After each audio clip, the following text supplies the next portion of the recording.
broadcasting, and the channel is now live. Hello, everyone, and welcome to Root the Role Playing Game on so many levels. I Yay! Good. I didn't say it right somehow. Like there's rules about how I'm supposed to say it, and I've broken them. So I guess session's canceled. Sorry, everybody. I ruined it. I'm Christiana Ellis, and I am the game master tonight. Our players are Paul Weimer as Arbin Ironwing, It certainly looks like my past has come home to roost. Nobilis as Lancelot Vent, Hi there. Jason Banks as Clem Sparrow, Things have gotten very interesting. David Archambault as Nigel Farnboot, I'm certain nothing will be discovered that will completely destroy my perception of things. and Lee Burdett as Peppa Pika. Well, there goes our one shot at breaking our track record for leaving a clearing not under the dead night or under threat of violence. I don't know. There's still Are time. you sure? Yeah. So what happened last time? Stuff?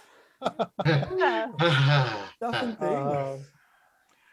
Well, we found out that the person responsible for bringing in the supplies to help to cure the blight is Arvin's old enemy, a certain Duke. And this Duke, and although Arvin tried to slouch away, the Duke knows Arvin is there and called him out to it. And after a very tense scene where Arvin decided to try to offer himself up as a sacrificial goat, the Duke has challenged Arvin to a duel, apparently to the death over the crimes of Arvin's past. But there was a special stinger at the end of the episode because a certain chinchilla from Nigel's past is involved. Dun dun dun. Yeah. So that's about right. So certainly Duke Tybalt, a high placed official within the Marquisate, who has come to town at least ostensibly as part of the effort to bring all of the blight cure resources, but also perhaps other business, but certainly also because she heard in the report that a falcon from the Erie dynasty named Arvin was part of the team that brought the blight cure and said, "Hey, you know what? Why don't I head on down to Patchwood and get some vengeance?" But in the meantime, you've also got a variety of other things happening. You know, the blight cure there in Patchwood. They're in the process of trying to have the clearing level industry necessary to go ahead and get that applied to all of the different fields. They're working on that. There's been some mysterious business with corvids hiding out in the derelict tree houses left behind by the Erie dynasty, and some local political conflict between the Marquisate's desire to cut down the trees in the center of town, and just a fair amount going on. But so where we left things was the party had been wavering on the question of whether or not to just leave town, because the duel seems kind of like maybe a lose-lose proposition. You know, you had kind of gotten in on the nice side of the Marquisate, and you were kind of hoping to cultivate that relationship a little bit more. So killing one of their dukes, probably not great for that effort, but also you don't want her to kill Arvin either. So I hope not. ideally not, yeah. So figuring out what to do, you were considering just running, which is what what the Count, who is reports to the Duke, had essentially asked of you. But then you discovered, wait, the Duke's second, the long lost boyfriend of Nigel. So I guess the question then is, we left off with Clem and Lancelot just discovering the identity of the Duke's second in the Count's office. I don't know that we necessarily have more of that scene to play out, but given that we are starting to get into the early evening, the duel is scheduled for noon tomorrow. Vagabonds, what would you like to do?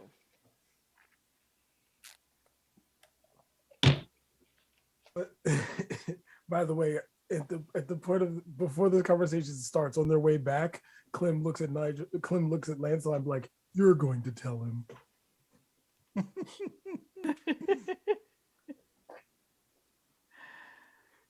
Oh, I mean, guys, we do still have to meet the second in the morning as a part of tradition. We could just snatch him and run. Okay. What of our goals would be served by kidnapping him? Not killing a duke, not getting Arbin killed, reuniting Nigel with James, and none of us dying. How about, okay, we asked about this, we asked the Count who he thought was most likely to be the Duke's second, right? That's what we asked him, and he said, well, there's this chinchilla. Whatever happened to the plan of talking to the second about trying to convince the Duke to back down? It seems to me that that plan is even better shape, given that Nigel should have a certain amount of influence with this person, depending on how they parted company. I assume, Nigel, I've turned to Nigel, that Oh, you so parted company. You're back then with everybody then? I Oh, thought yeah, this yeah. was still Okay, No, yeah, you I talking wasn't on the way sure back. either. Okay. No, I Oh. just made the joke. Because certainly let's not rob Nigel of the opportunity Yeah. to react to this news. So like you guys Yeah. come in, like, did you discover Or anything? perhaps we could So- imagine that you've just been sitting there stunned for a moment. I also. I want So, to. Nigel, how did you part company with your chinchilla friend whose name I've suddenly forgotten? James. James. Did you part company on good terms? As far as I know, yes. He Good, because left in the he's night. But he left a note. Why? okay. Well, it turns out he's in town, and he's in fact one of the insiders with the Duke. And I thought that if we can get you and him together, we might be able to make de-intensify this intense situation. Nigel stands up, the book that was in his lap just falls to the ground. He ignores it, which you've never seen him do, and says, let's go. And he walks to the door. Who's we and where are we going? Or Well, you're not going because this is between No, seconds, now hold on. and you're not. This is kind of like a bride situation here. Nigel's Yeah, heading to the door. Yeah, whoa, Yeah, Nigel, who's- whoa. We don't know where he is currently, but we do know that we have to meet him at dawn because he is the Duke's second. Well, we don't know he's the Duke's second. The Count told us he's the most likely, We can but find that out. but that's kind of secondary because pardon, that's the more important thing is we need to get Nigel and James together so that Nigel can possibly convince James to possibly convince the Duke to at least back off of a lethal combat. I mean, for first blood would be fine. to the yield. That'd be fine. Like the death is the sticking point there. If we can negotiate it down to a lesser ending, in all honesty, I could, if it's a lesser ending, I can just, I mean, not that she probably can't kick my butt anyway. I can just take a dive. Not that I really need to work that hard to take a dive, if you know what I mean. At least based on her reputation. But lethal, unfortunately, yeah, taking a dive would mean the end of me. Right. But even if So- the chinchilla is not, if James is not the second, getting Nigel and James together, if James is part of the entourage, even if he isn't the second, He talking might to be able to him- influence it. exactly. Yes, let's go. So I'm staying put because I should be nowhere Right. near the Duke's forces, because that would just go all 8 seconds Right. wrong. And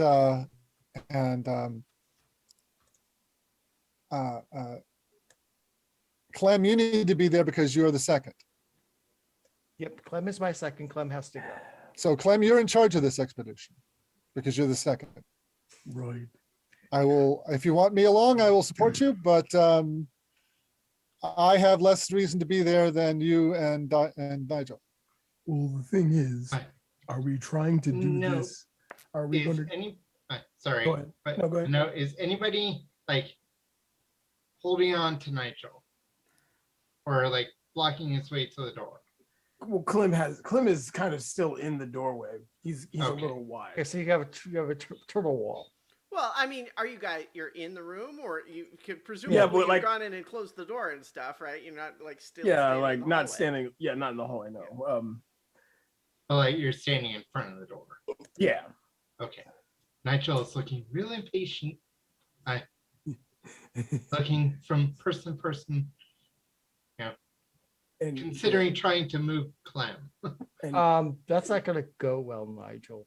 and Clem is like, but here's the question: are we going to try to do this tonight, or are we going to wait till we're supposed to meet?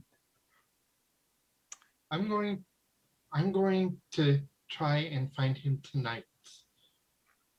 You think we can stop Nigel from going before the morning? Yeah, I think I think, unless we yeah, tie up our capybara friend, that's a non-starter. So Yeah. you've been quiet, Peppa.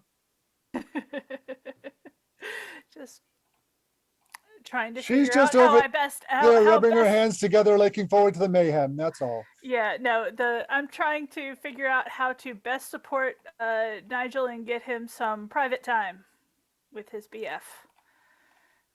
Fire and mayhem would probably not be particularly helpful in that regard. I mean, Not yet, anyway. Not yet, maybe later. Fireworks later.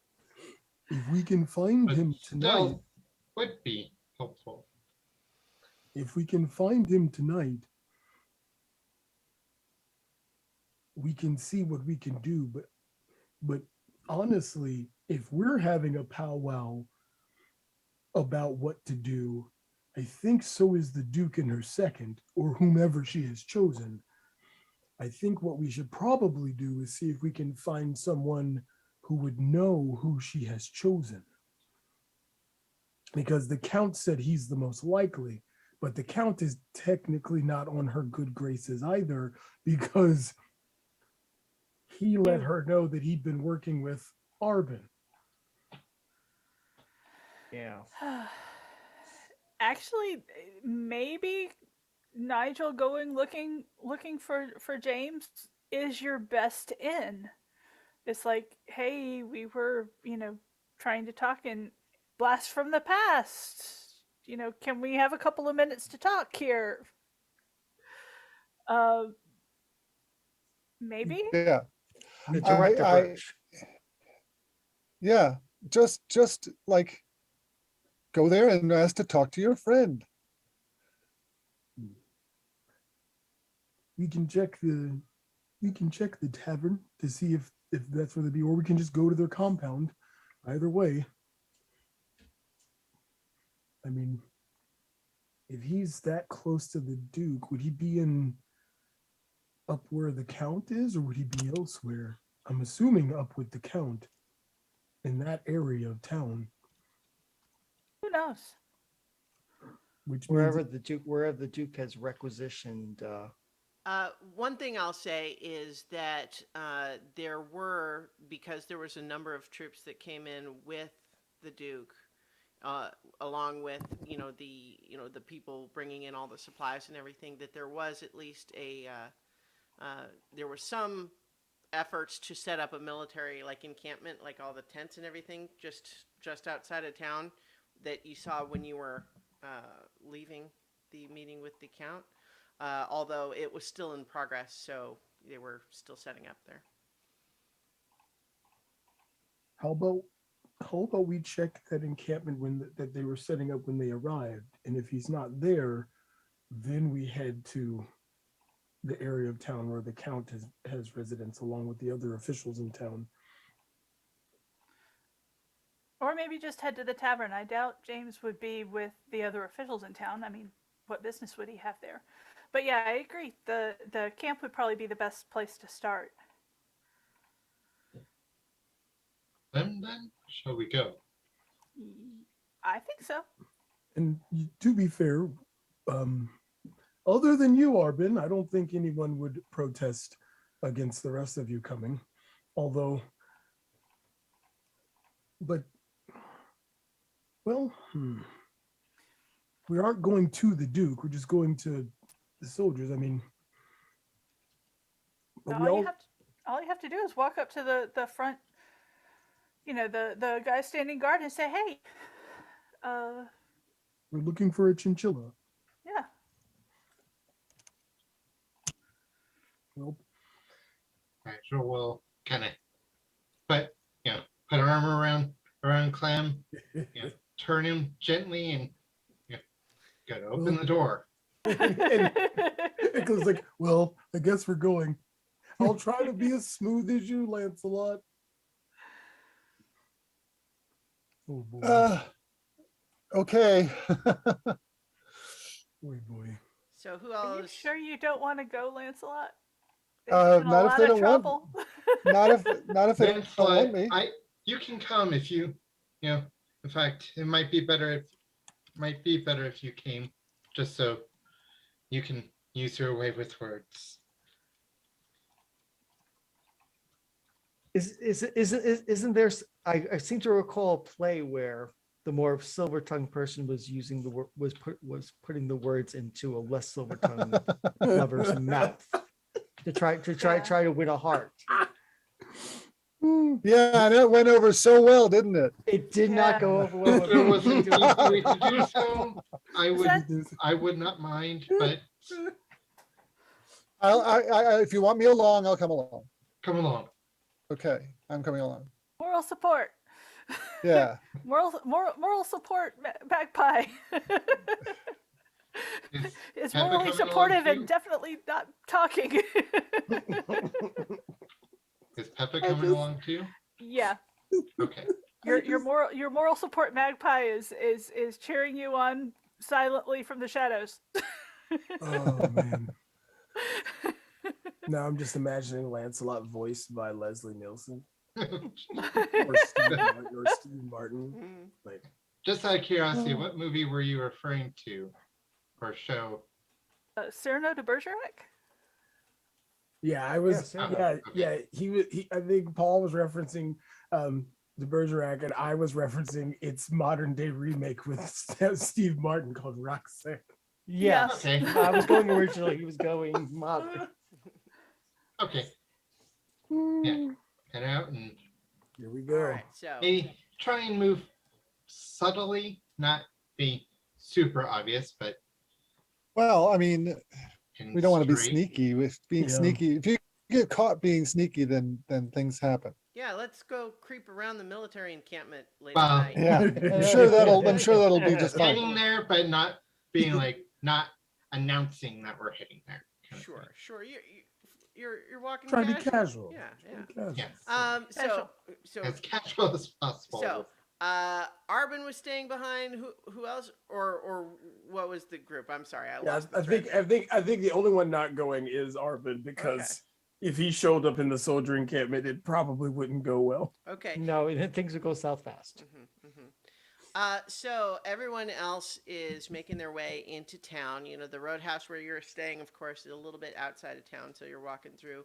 It is dark now, but there's torches put up along the main thoroughfare there, and you're making your way through town.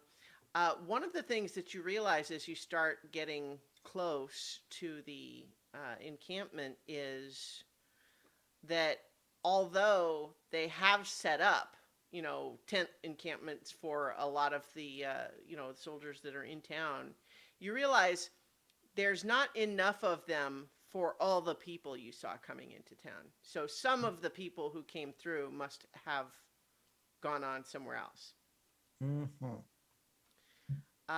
But you do find that place, and it is basically, it's like this is within Marcus 8 territory, so it's not like it's a fortress or something like that. In particular, because the Marcus 8 fortress is not currently in usable shape right now. But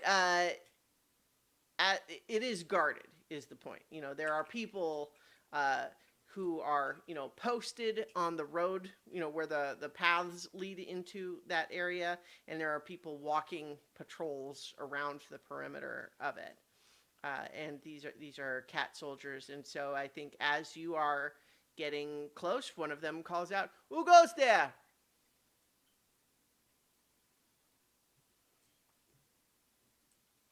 Hello, we are looking for a chinchilla by the name of James.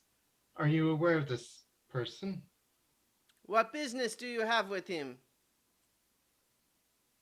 I know him from I I know him from elsewhere. I would like to speak with him if he is available. They kind of whisper to each other, and then one says, "Cannot allow you to come into the encampment, but if you give us a letter, we will see that it is delivered to him." I I will go ahead and I write out a quick letter basically saying, this is Nigel. I need to speak with you. Roadhouse, or I'm at the Roadhouse as soon as possible, please. And hand that over. They take it, and one of them heads further into the encampment with it, and so the other remaining guards are looking at the rest of you as though like, so you're gonna just stand here, or All right, come on, let's go back. Yep. Nigel's gonna kind of watch where where that one guard goes for a bit, and I imagine someone will pull him away. To be fair, that was kind of Clem's idea too. He's kind of watching where that guard goes. I mean, I think the problem is that it's dark and there's lots of different rows Yeah. of tents. Yeah. And you can't so you can watch him for a little while, but it doesn't. Basically, it's like Nigel's hoping he'll be able to see, but it's not gonna. He is heading in the general direction of the center of the camp, but the camp is big enough you can't see it all from where you are. The Duke's carriage, did that wind up? Did that get like moved to be part of the encampment, or? Yeah, it's in there in the center. Okay. Actually, Clem, before he leaves, will look at the guard and ask the guard, and he'll say, "May I ask you, what are your thoughts on the duel?" So I think there's still two guards there, even with the one that Oh, left. okay. I think there is yeah, there's a little bit of a hesitation, and then the guard kind of straightens up and just says, "Not my place to say, sir." I understand. I've just heard that the Duke is an excellent swordswoman, and I do fear for my friend. So I think at that point, like the guards suddenly kind of look a little bit surprised, and they look at each other. They're like, I think you realize as you watch them have this moment where you're like, oh, they didn't realize who you were. Well,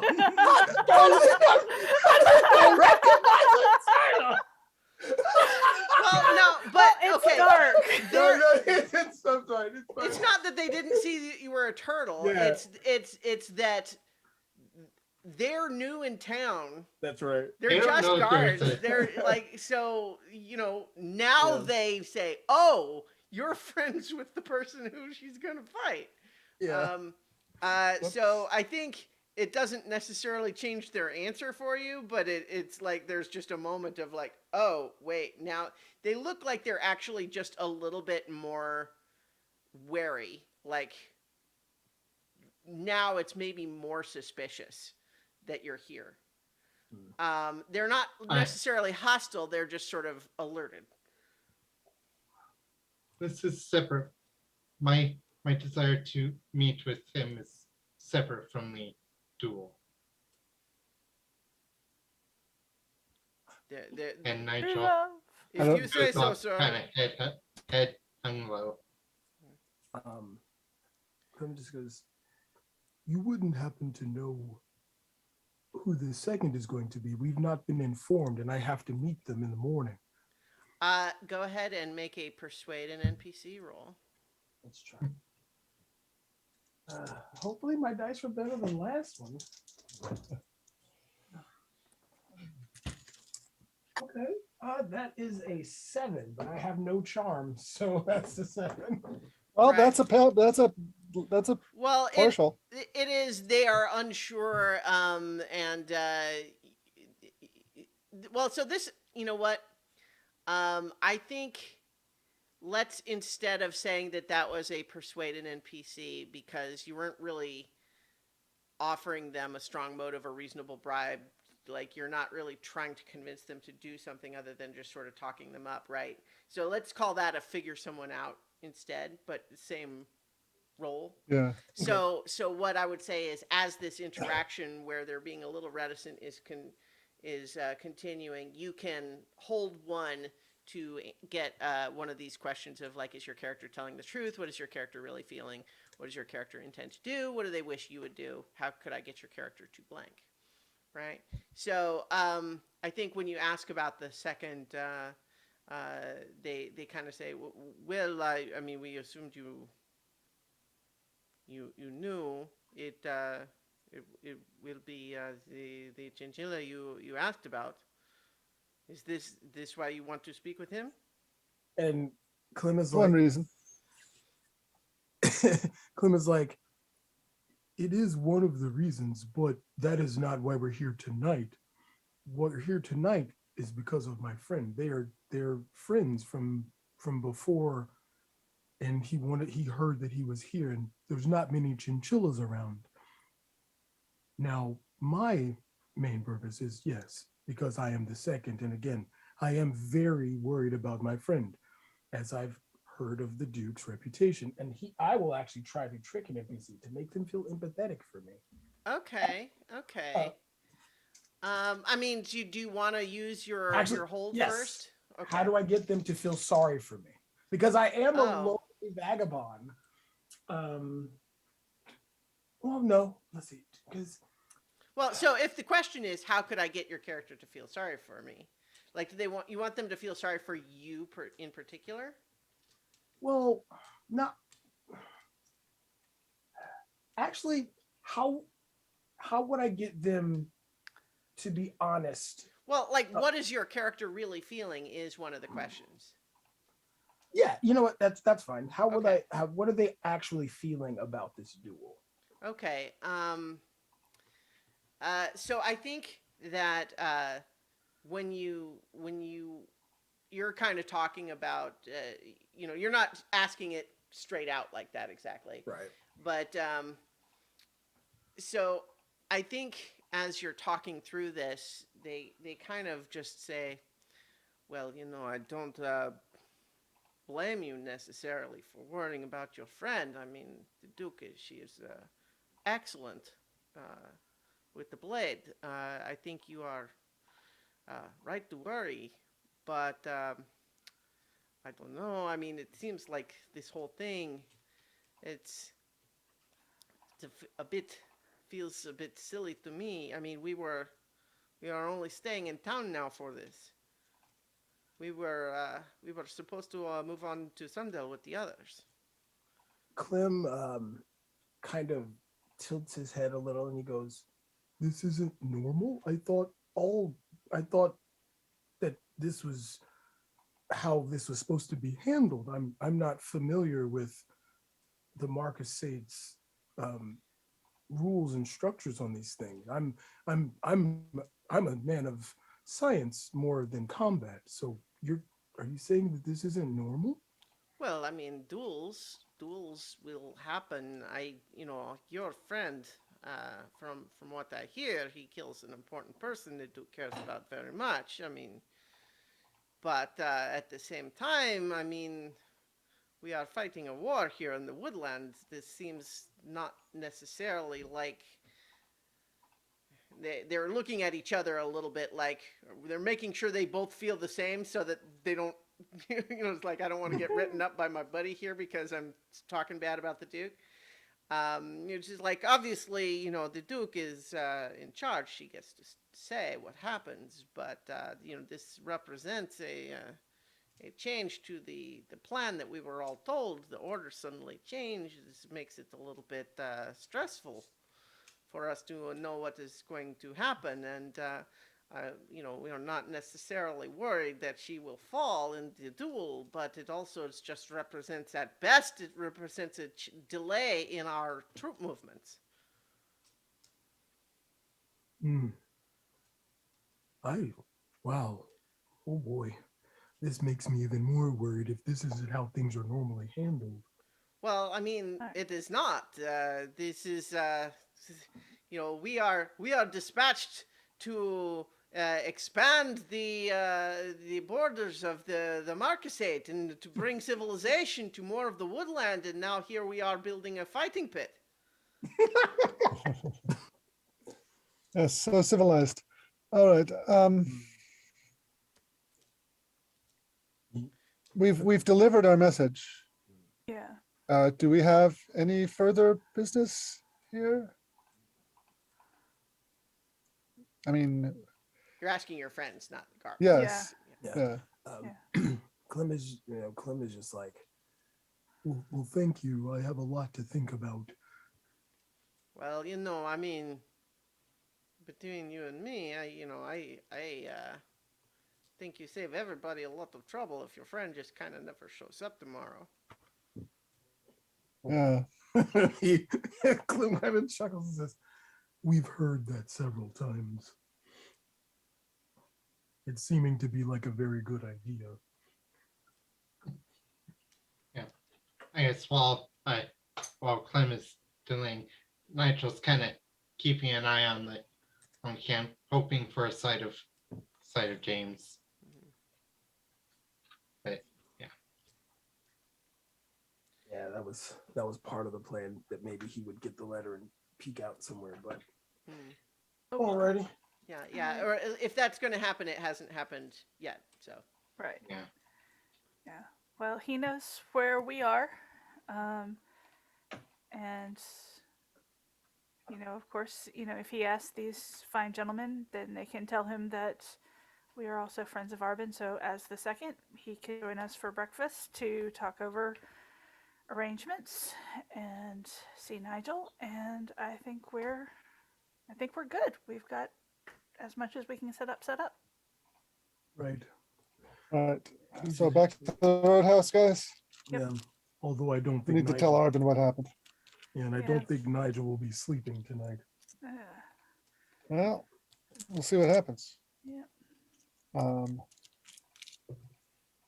several times on the way back, Nigel considers splitting away and trying to, sneak his way out, but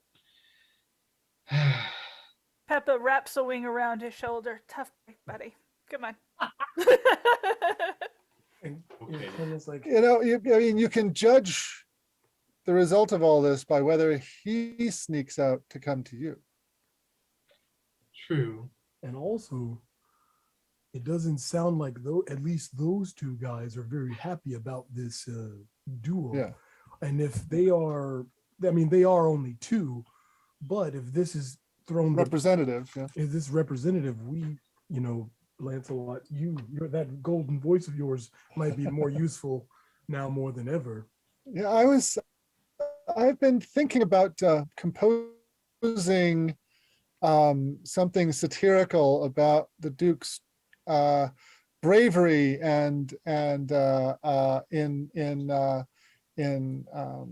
pursuing justice, even though there are all these other things that need to be done.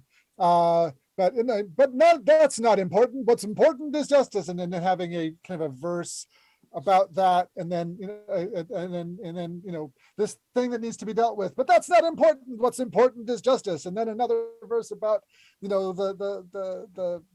sundial, and then but that's not important. What's important is justice, and For great justice. yes, Well, makes but and just kind of making a song that the lyrics of it are not on its face insulting unless you know the situation, if there's and a kind lot- of do that kind of bard court jester thing of pointing out what's going on in a way that evokes humor, and instead of just kind of insulting them to their face, and getting this song going. It's a really short notice, but it might be helpful. it's I am not personally poet or musician enough to do it, but that's something I was thinking of doing to kind of help on this issue. Would Lancelot be telling us this plan as we walk, or? Yeah, well, I mean, yeah, I'm probably like noodling verses as we're going. Lancelot, if you do decide to do this, be careful. When have I ever been careful? All right, be more careful than me. That would be good. it's still an early evening. We Already lost. I already thought I lost someone that I cared about. I don't want to lose any others. All right, so I want to hear from the rest of you guys. Once we're back with Arbin. Well, so before you get back, I want to ask Okay. Arbin, what have you been up to while they're gone? Like Practicing. practicing? Okay. Because Arbin considers there's a better than even chance that he's going to wind up in that fighting ring no matter what his friends try to do.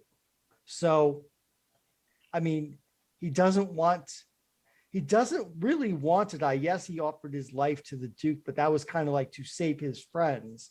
But he's not going to go into the fighting ring and just bow his head and let her chop off his head. That that would be insulting, and she'd be even more pissed and probably lock these four up afterwards. And B, well, if he's going to go out with this, if he's going to face his past, then he might as well face it as best as he possibly can. So, yeah, he's practicing. He's practicing the formal way you So fight what a does that duel. look like? I mean, are you doing that in the room, or I'm doing that in the room. I've moved old beds and stuff. like? And cleared Well, out space. the room is already. Well, I guess you have two rooms there. We have two rooms. Yeah, so I guess you could clear a space. Although I would imagine these rooms are not huge. No, I would think. No, it's very very tight. So Mhm. it's not I wouldn't. it's not a lot of wingy moves. It's much more I mean, sword thrusts. I wouldn't be You- surprised at all if there's like a post or something outside you could. I don't want to do it Yeah. outside because I don't want to be seen doing this. Why? Um, It's an entirely reasonable thing to be doing. Yeah. because it's also- I still want to keep it under I a mean, bushel some of whether or that not I I'm gonna think can face. like it's fair to have that conversation, but like it would probably be need to have it, right? You know, I think Arbin is trying to do it in the way that he can in the room, but maybe when you return, you find that he is that's what he's been doing. and not been effective at it. Yeah, Yeah. that sounds like Actually, quick It's play. been awkward trying to do it in a small room. When we get back to the roadhouse, Nigel doesn't go up to the room. He stays down in the common area. Just Yeah. Okay, So where did Nigel go? He didn't find James and run off with him, did he? no, Not what are you yet. doing I'm trying to practice. in this little room? You know that when you're gonna, if you fight tomorrow, you're gonna be in this big wide open space, right? I know that. So how does this help? It also relieves some of the frustration of the entire situation. Okay, well, you could do that like on a tree out back and not have risk smashing up the furniture. I'll keep watch for you if you're worried about like the Corvid conspiracy. I'm sending- worried about the Corvids and the Marquisate interfere. The Marquisate, okay, if, you are not going to get assassinated by the Marquisate tonight. You're safer tonight than you ever been from the Marquisate. Because you showing up dead would be a tremendous stain on the Duke's reputation. It would say that they were afraid of you and needed to take you out before you got to them. Oh, That's I not don't know gonna about happen. that. I don't know about that. You find a patsy. You find. So how did it go before? Let's enough about me. How's Well, we Nigel? weren't able to talk to James, but we were able to get a letter to him, and Nigel told him to come as soon as he can.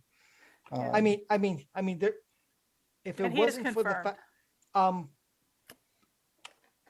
you're not But- gonna like the proposal. But I have. got another idea for something to do that at least kind of try to help. Why don't you come down and we'll have a little session in the main room off in the corner and talk about a few things. All right. Yes, because we have reason to believe that the small sample we got tonight might be signs of a bigger thing with the troops under the Duke's command's opinion over this duel. Oh, The two guards who spoke with us, they didn't seem to like it. It seemed for them, they said it was off. Didn't Didn't feel right. It was a waste of time. It was a distraction. It was they have bigger things to do than deal with personal vendettas. one of which is to go to Sundell with this huge bunch of people. So well, that's another thing to think about. interesting. Well, so remember what I said was that the tents that were set up were not enough for all the troops that you previously saw, suggesting some of them may have moved on already. Yeah, and the guard said Yeah. himself that they were supposed to head out with the rest of the ones who left. Right. Instead of- So their forces are split here. But anyways, it was probably too late to do anything about that. But yeah, I was thinking actually of doing a little propagandizing on that particular score, and talking about all the important things that the Duke is here to do, the Blight and Sundell, and bringing the light of reason to the benighted forest. But what's more important is justice and Justice, and retribution, revenge, vendetta.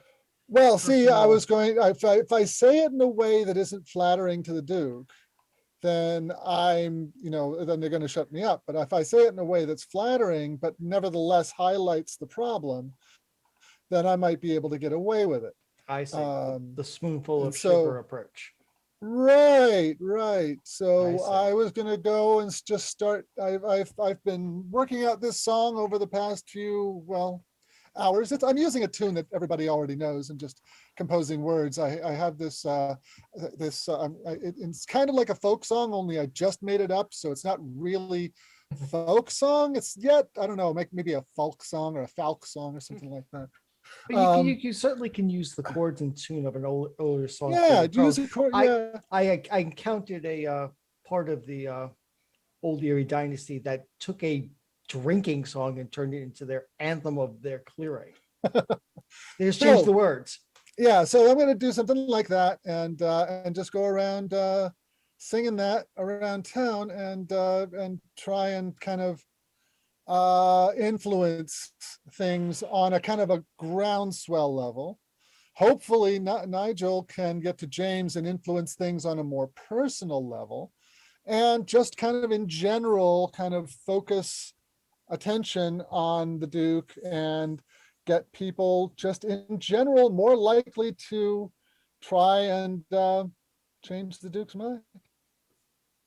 I don't know what else to do. I So, mean, the other alternative, unfortunately, since we know James is the second, would be for the four of you to just move on to another cleric.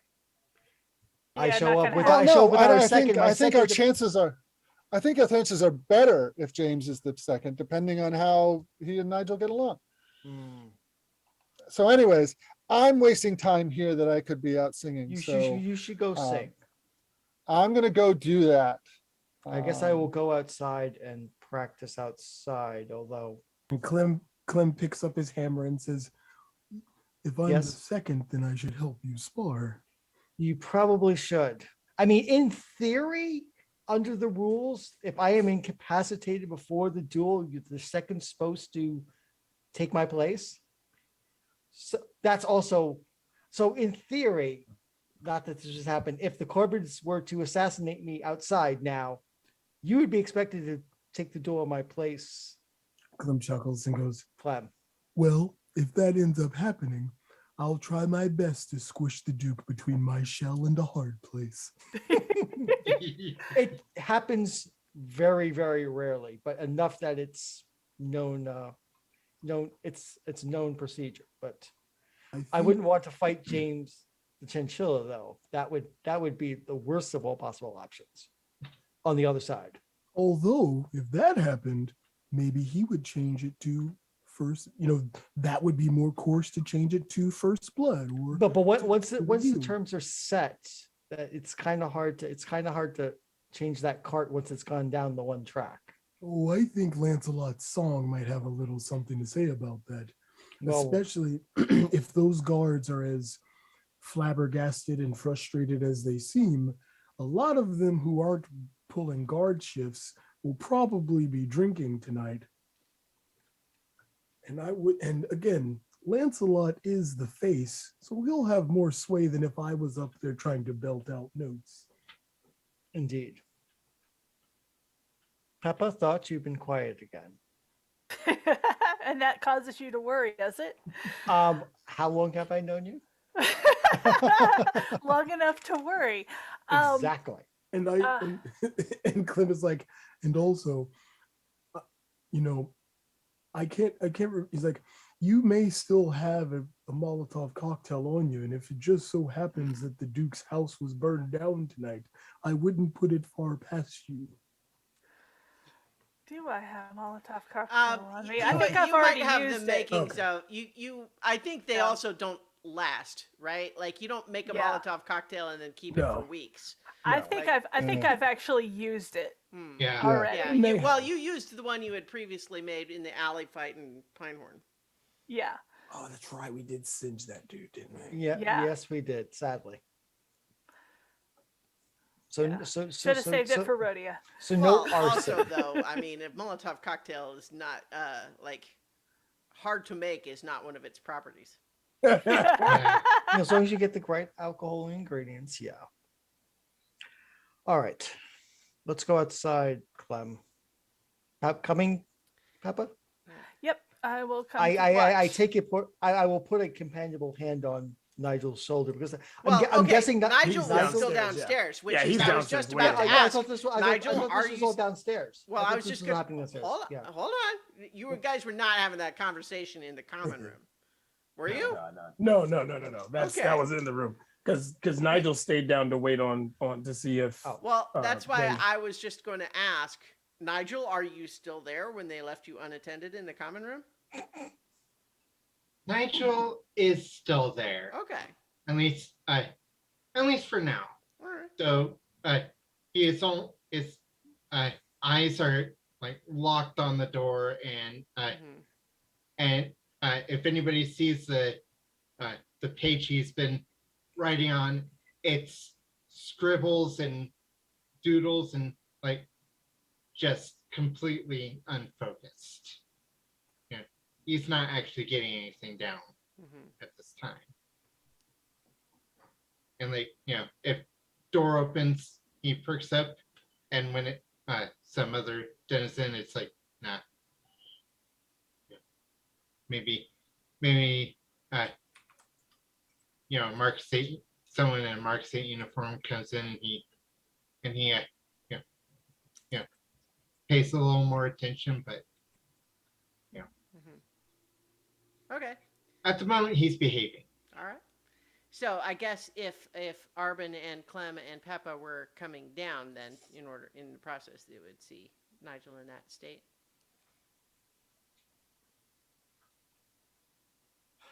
Nigel, Yes. what are you going to do? We're going to back your play. We have several plays going at once. We're going to back your play. What's your play? If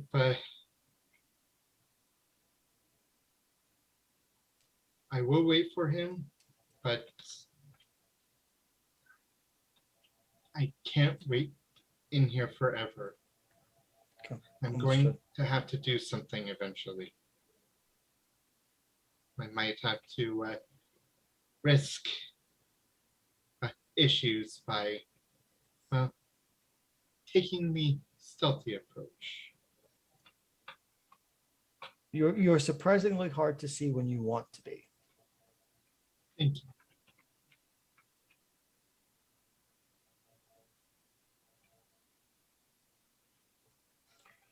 All right, so Arvin will go outside with Clem and Peppa and whack a tree. All right. Back a turtle. Whack a turtle or whack a turtle. I'll try Sure. not to hurt the turtle.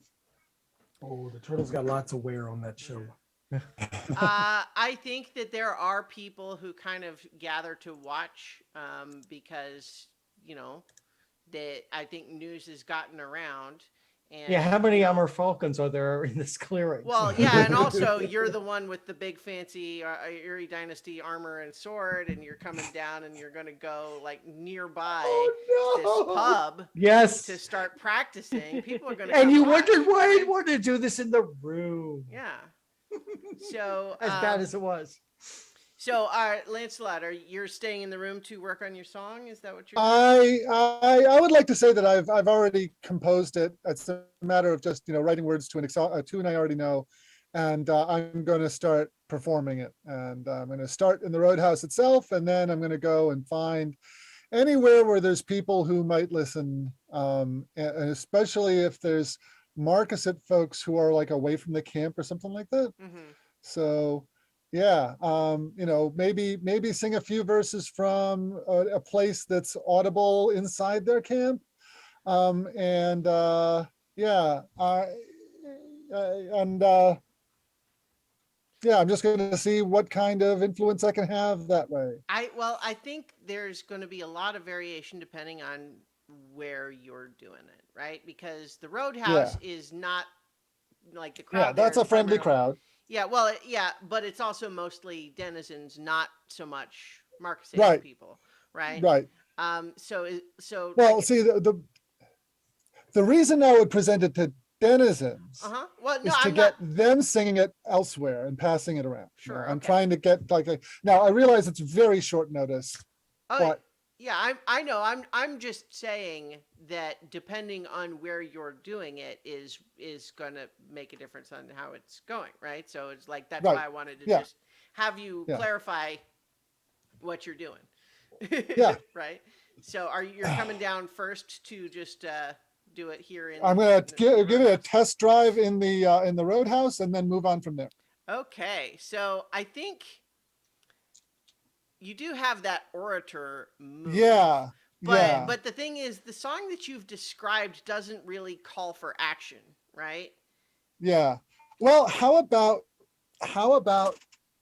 the call for action at the end being tell the Duke how much you appreciate his Well, his sense of justice, her sense of justice. hmm. And Or and or it could be, um it could be something along the lines of, well, isn't that like not this verbatim, but like making it sound, asking the question, isn't that silly, right? Because like if you make it to where they start questioning the not necessarily the validity of the duel, yeah, but like Yeah. the purpose of the Right. duel. So I guess let's put it this way: for the purposes of the move, we don't necessarily have to have you write out the exact lyrics of the song, but the Right. goal here is, what is it that you want them to do? If we're going to use the orator move, what is it that you are Yeah. trying to motivate them to do?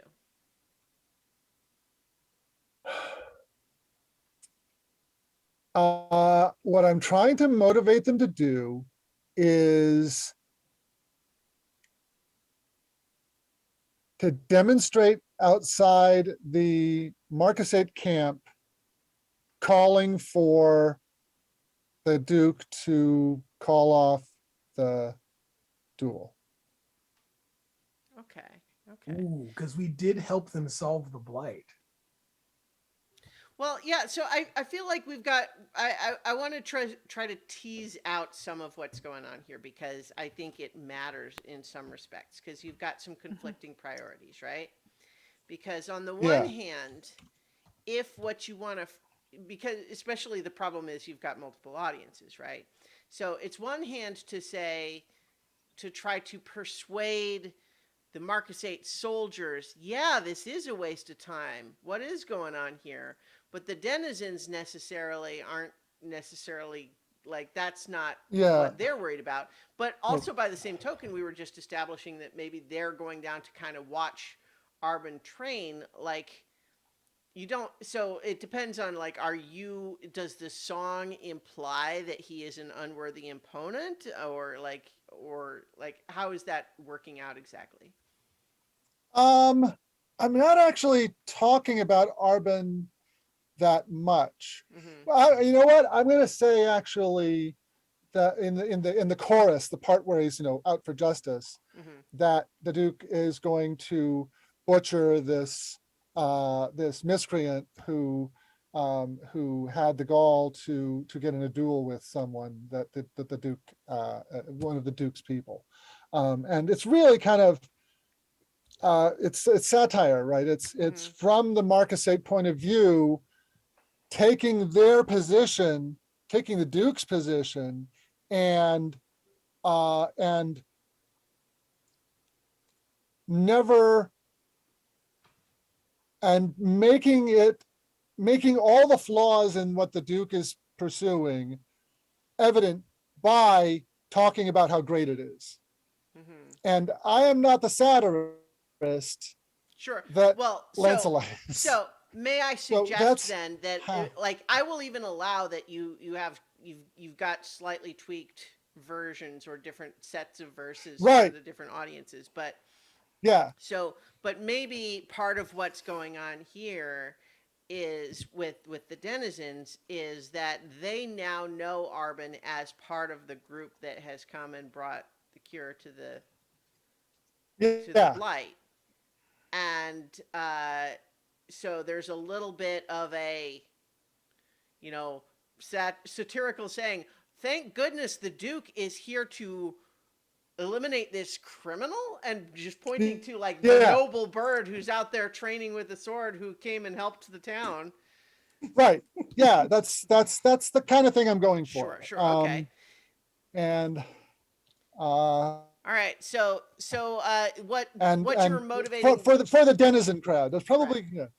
So what you Yeah. want is So the denizen crowd to protest. Like, Yeah. would you be wanting them to, like, go tonight, or you're just saying, like, in the morning, like, or they would Um, essentially not be a persuaded audience for the duel to say, let's go see what happens because it's dramatic, but to be, like, booing, like the Yeah, concept of it. yeah. I want them. Yeah, and and this is I want the effects of this to kind of roll up to tomorrow morning rather Right. than Right. rather So than the be goal, immediate. if this works, the protest is tomorrow, not now. Yes. Okay. Yes.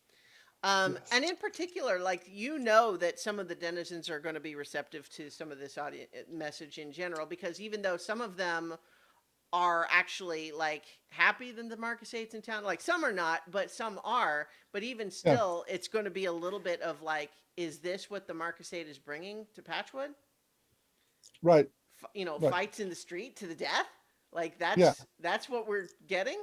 That's not Right. what they promised with civilization and Right. Right. advancements and technology. Yeah. And yeah, and I'm playing up that whole contradiction. Right. Okay. Great. So as you are performing, let's go ahead and you can roll with charm for your orator move. All right, dice. Let's have it. I got a 7 plus 3 is 10. Okay, so on a 10 plus, you get to choose two from this list, which is they don't try to take your intent too far, they don't disband at the first sign of real resistance, or they don't demand that you stand at their head and lead. I'm gonna take. They don't disband at the first sign of real resistance, and they don't demand that you stand at their head and lead, because I got somewhere else to be. Okay, so mechanically, what we know in the meta, like Lancelot doesn't necessarily know this, but I guess what you, I'm just seeing my. I hope we don't end up with a problem with the stream because I just saw my video slow down for a moment. And did I freeze up for you guys, or is it? No, everything's you're fine here. No, you're Okay, good. good. So in any case, so I think you find that the crowd seems eager to take up this sort of emotion that you're trying to invoke, but you're also seeing that some of the folks that over the last week you have come to know as the people who don't want the Marcus 8 here at all seem maybe too into it. Well, let's see what happens. Yeah. So the idea of like, it's one thing to go and protest. It's another thing to like try to do something about it. Oh no, I knew that was a possibility Yeah. when I picked the things. Right. Okay. So in any case, that's happening while Yeah. Arbin is out there practicing. And how long would you be doing that, Arbin? Because it's already late. It's dark out. Are there any lights outside of the inn? Like, Yeah, what- well, there's enough that you if you're not going too far. I'm not going too far. No. Yeah. If you're basically not so far that people can't kind of stand in the doorway, or by the windows and watch you, while still kind of listening to Lancelot's song. But yeah, so I think people are watching. I don't know that we need you to do any rolls for this. No, Right? no, it's just color. Yeah. Yeah, I'm a couple. As I think, as long as my second can hold out before my second says enough, I don't want to do this anymore. All right. Well, so I think as you're working on that, Nigel, you are still just waiting. We've already established how impatient you are, and I think you've been back for an hour. You haven't heard anything yet. Is that changing, or are you still like you're going to wait? I mean, you sent the note that said this is where you'd be. I think after hour and a half, no sign of anyone, Nigel is going to go stand outside Okay. and kind of lean against the wall and just look and basically act like someone who's just had a little too much and needs some air. All right. Yeah, do that for probably half an hour, and then just if nothing happens, disappear into the night, into the shadows. I think that it doesn't get that far, but it is while you are standing outside, and like, I mean, would like how long would you be going, Arvin? Like, would you have been doing this for 45 minutes? Like, At least, yes, okay. absolutely. What about you, Lancelot? Obviously, it doesn't take that long to sing one song, but you know, it could also be like you're doing a set, and then he's like, "Oh, I Yep. did this new song," and then you know what? Hey, you know, maybe we'll play the new song again. Yeah. You know. Well, yeah. I mean, I see. The thing is, the reason I did not pick they want me to take the lead Hmm. was because I also wanted to go and do a version of it Well, at the so Marcus. that's, I So guess, what I wanted to get to is that if you were Yeah. going to go off and I'm gonna go off and do another version for okay, Marcus 8 people if I can find okay. a So gathering. going off by yourself for that? Yeah, Okay. yeah. All right. So I think, uh, you know, we'll catch up with you in a moment. But in the meantime, Nigel, like, you're standing because I think where Arbin and Clem and Peppa are is like around back. Would you be back there watching them, or would you be like by the front door? By the front door. Okay.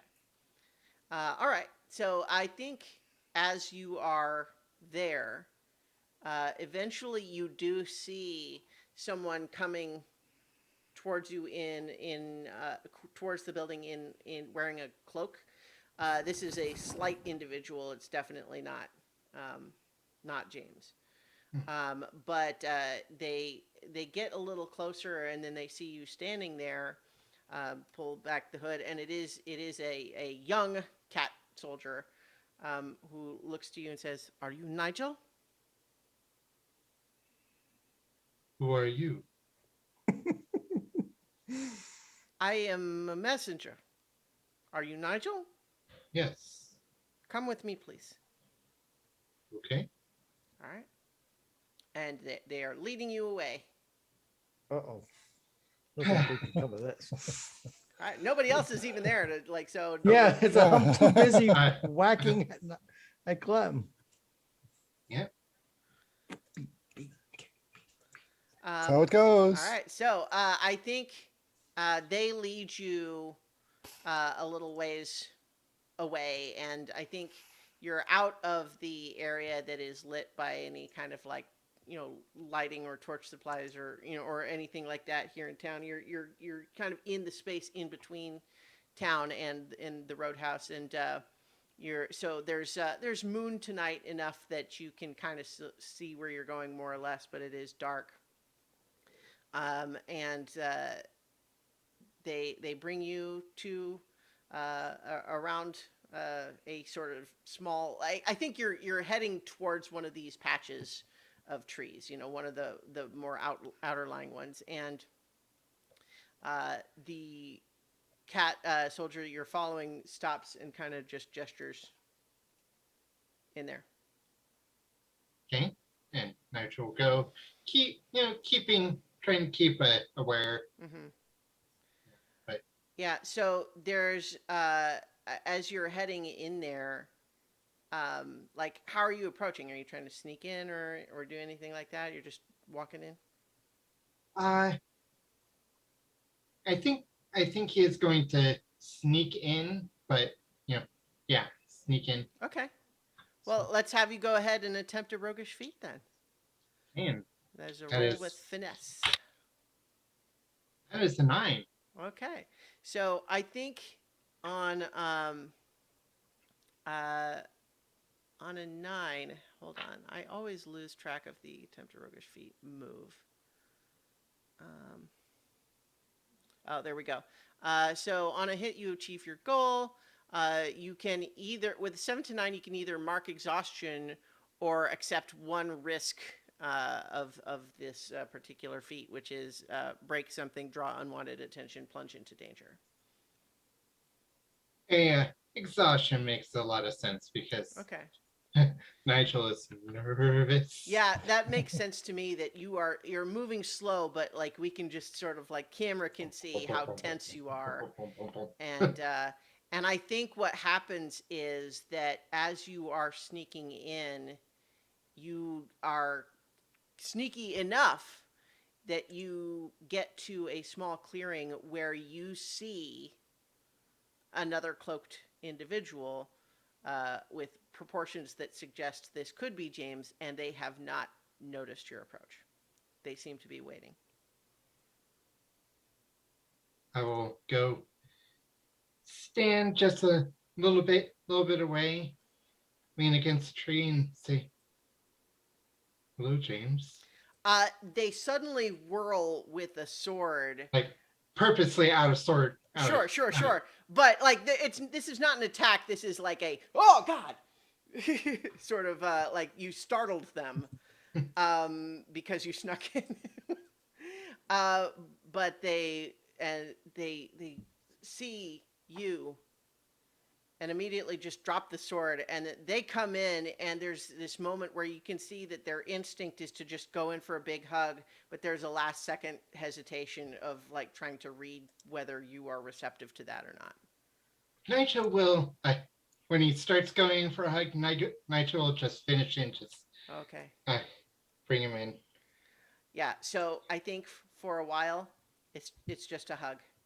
It's just a hug. I think that what you notice hugging him is A, wearing armor, B, slimmer than you last saw him.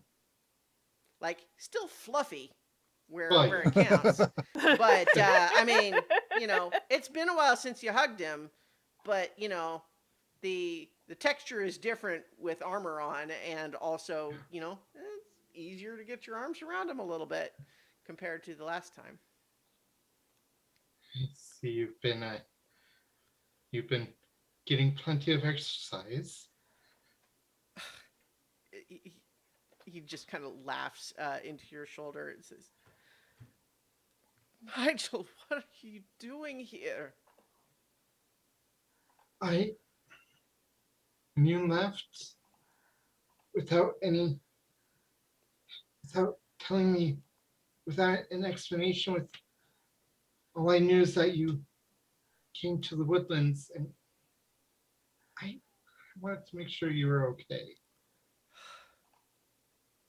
I think that there's a moment where they kind of go a little bit weak in the knees, and they're like almost hanging on you for a moment. And then there's just kind of like breaks the hug and then kind of just sits awkwardly down cross-legged on the ground, and is just,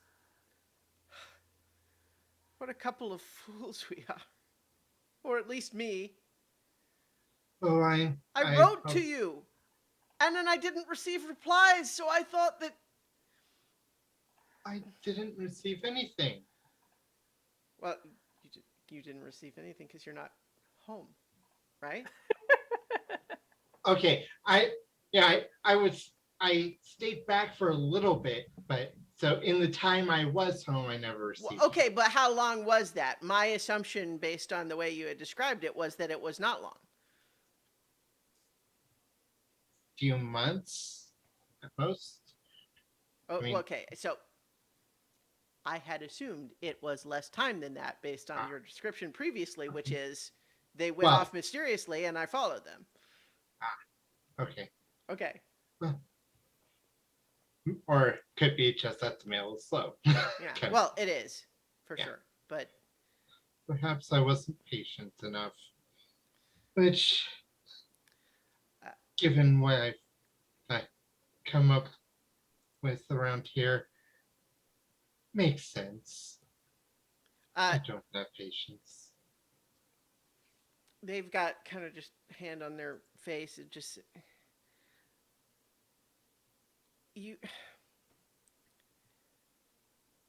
so you came all this way to find me? Yes.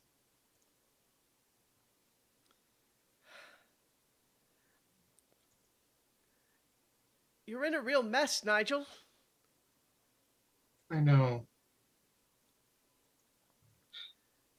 I Uh, know, and I also know there's a relatively easy way out, but I Please, didn't if want you to. know an easy way out, tell me, because I'm not aware of one at present.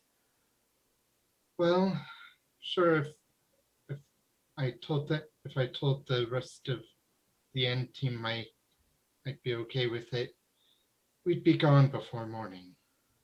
But I didn't want to leave without seeing you, at least potentially. When you what do you mean gone before morning? What are you talking about? Leaving the clearing, Who? going myself, I and the rest of my group. The uh, the Arbin is one of them.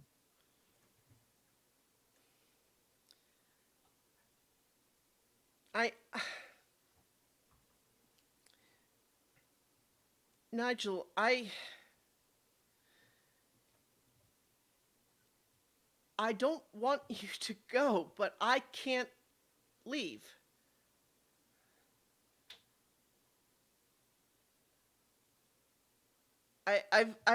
I've made promises. I've found a place here. You you could you could stay.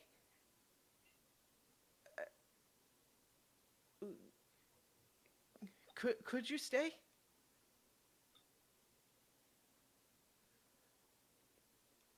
I I don't know. My my friend saved. May I metagame a bit? David, Hmm? if Nigel can convince James to talk to the Duke about altering the terms of the duel to be first blood or yield or something like that, then no one has to leave and you guys can be together. That was the whole point of Sure. getting Nigel and James together.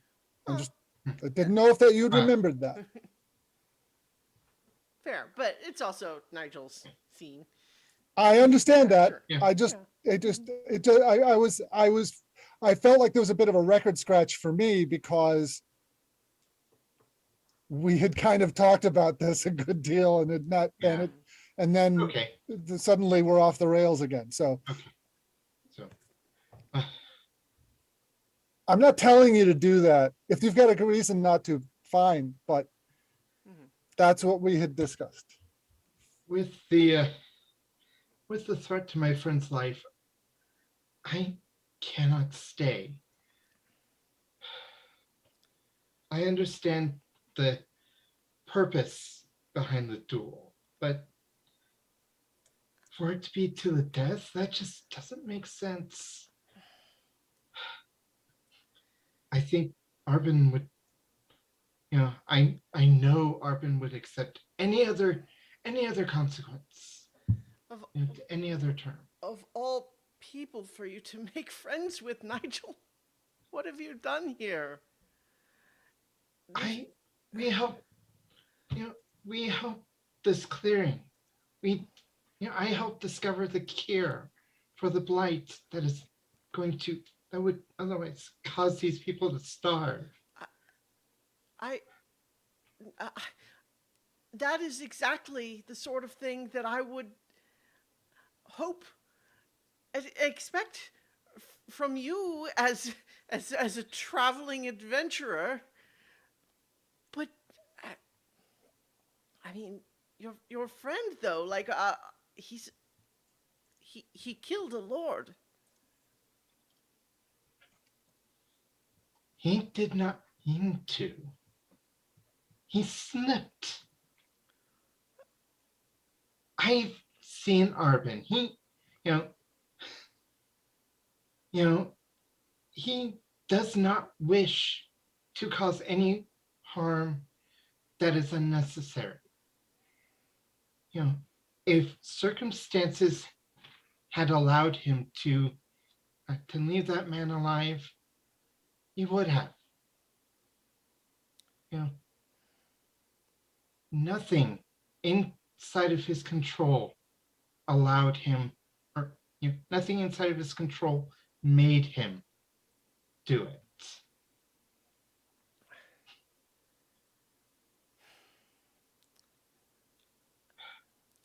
Let me be clear that it is my care for you that lets me allow that I may have heard a different version of the story than you did. Because I suspect that's the case. And it is also my knowing of the Duke that it is possible that she is not exaggerating, but prioritizing her own feelings above the law. But I owe her my life, Nigel.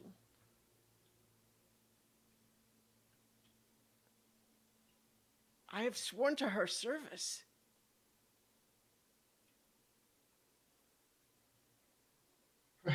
Perhaps you could say something to, you know, she can still save face. She can still show that she stands for things without killing. You know, show the people, show the denizens that she, that she is honorable. And perhaps she can leave Arbin with a mark that will let others know what he has done.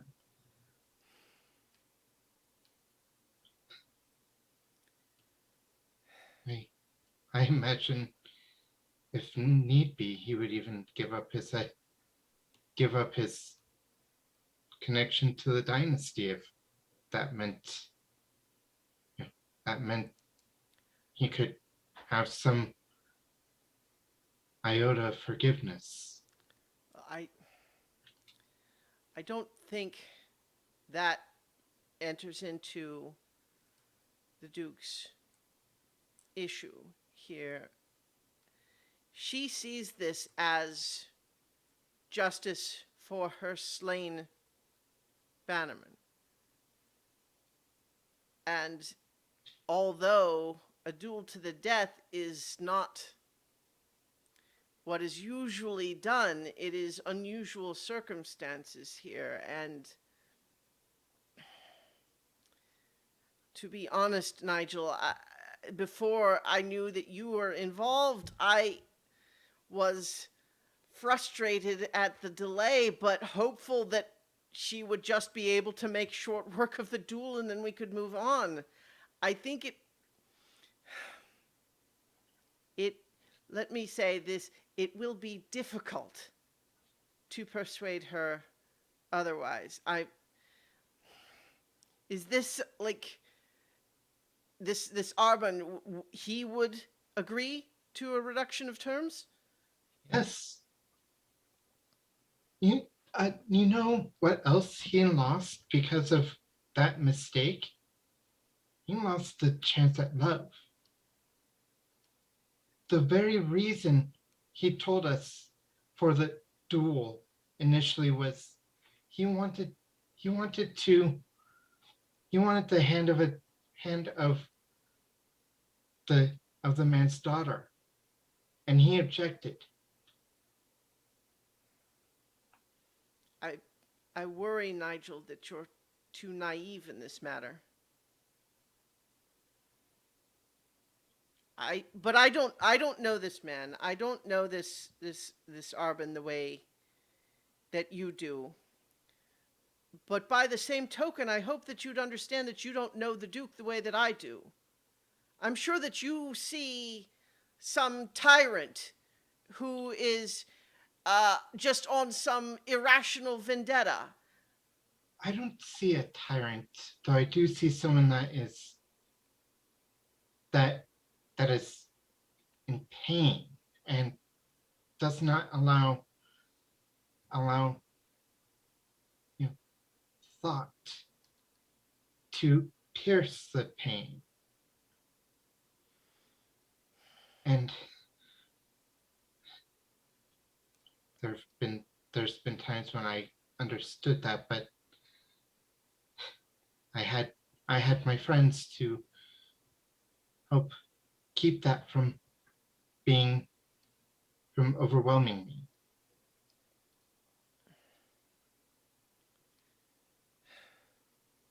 Um, make shoot. I don't want to. You know what? Go ahead and make a persuade an NPC roll here. I think I was just trying to decide if it makes sense for you to have some other kind of modifier. Like, there's no one else here to help you, but also I don't think in this specific circumstance it would make sense for anyone else.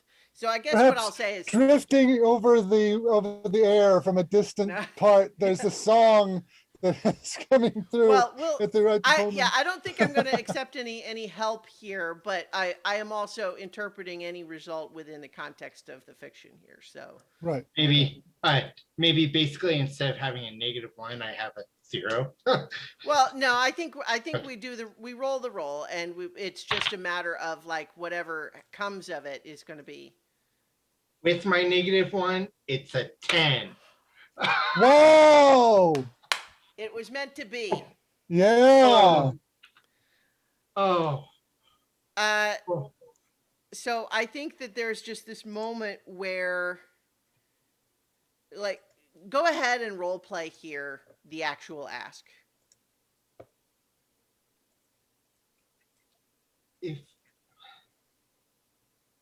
she is in pain, she wants revenge.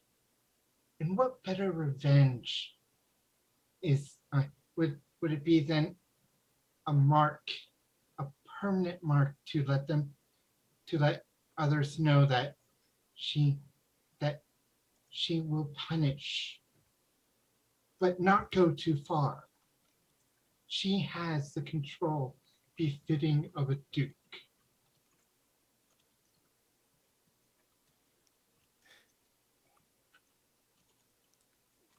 James hugs you again and says, "You're so smart." I try.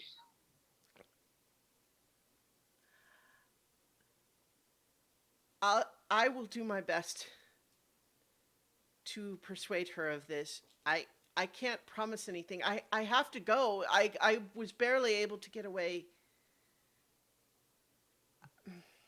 I have so much to tell you, but there's no time. Will you be here tomorrow for the duel? With your, if you will try, then I will be here. Yes. And he'll lean in,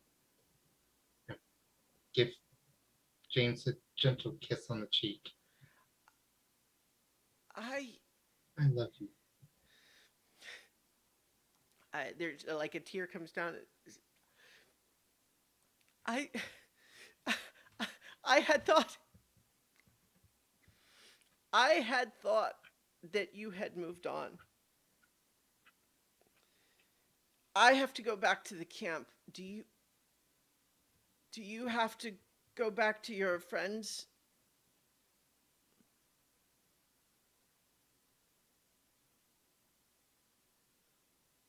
If it will not cause problems, because the ones at the gate know that I'm part of this.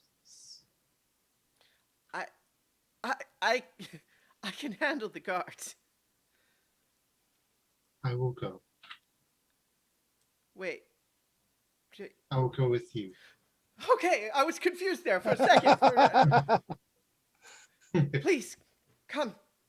And James will lead you away, which I think we can maybe go ahead and fade that to black, and you can decide if however you would like that to be handled. But that is perhaps a perfect I think- opportunity to. I think, before I went to the patch, I scribbled a quick note and I give it to the cat and the messenger and said, I think that you could do that before you go. I don't think you Yeah. had time to do it before you went in. okay. It, Yeah. It's a you heart know. shaped Yeah. iris out. Yeah. Ba-ba-ba-bum. Yeah. Yeah. Yeah. Yeah, the Basically, soft swell's all you need. Yeah, is so I love. was just about to say, thanks for that little note, basically- because otherwise you're in a position of your friends are just saying, "Where's Nigel?" I passed. I got a note that said, I talked with him. Don't wait up. Mm, that what Well, the kids so grow I up these mean, days. okay, so yeah, all right, so I think Arbin, Clem, and Peppa, you see a messenger, a cat messenger, come out from the back door of the roadhouse, and they bring that note over to you, and then leave. Okay, I will read the note. I will hand the note to Peppa. And I will say bow chicka bow bow and hand the over to Clem. Oh. What can one say at this point? You see Clem's cheeks darken. He's like, oh my. All right, so perhaps now is a good time to cut back over to Lancelot, who is out Yeah. rousing the rabble. I am done rousing rabble. I've roused the rabble. Yeah, Now I want to rouse the I can't think of another word for this. the regiment. Rouse the regiment, yes. That's So very alliterative, too. I'm trying to find, like, maybe a tavern that has got some Marquisate Mm-hmm. soldiers in it, or just like, Yeah, Some- there is, because especially some of the the ones that are not on duty as watch for the encampment right now are at liberty to kind of yeah, have a little bit of R&R tonight.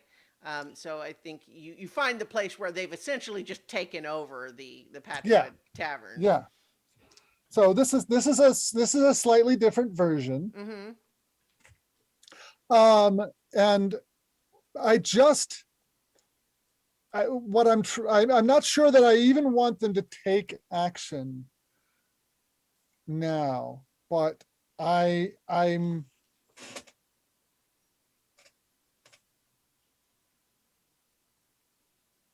Yeah, I'm reminded a little bit Yeah. of there's the bit in Deadwood early Mhm. on where there was the rumor that without getting into the whole backstory of it, someone came in trying to rally a posse to go out and save some people that were attacked, and Mhm. Swearingen, the bar owner, is not wanting everybody to leave and stop buying drinks. And Right. so he goes into this whole big speech of like, yes, what a terrible attack. But you know what I would do? I would wait until the morning when I could go out and see the things the way they are, when I could take time to rest and get my mind right. yeah. And, Yeah. Yeah, that's that. So I'm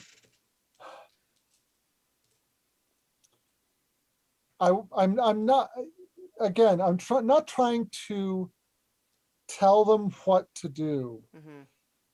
I'm trying to be subtle and satirical, but what I want them to do is to basically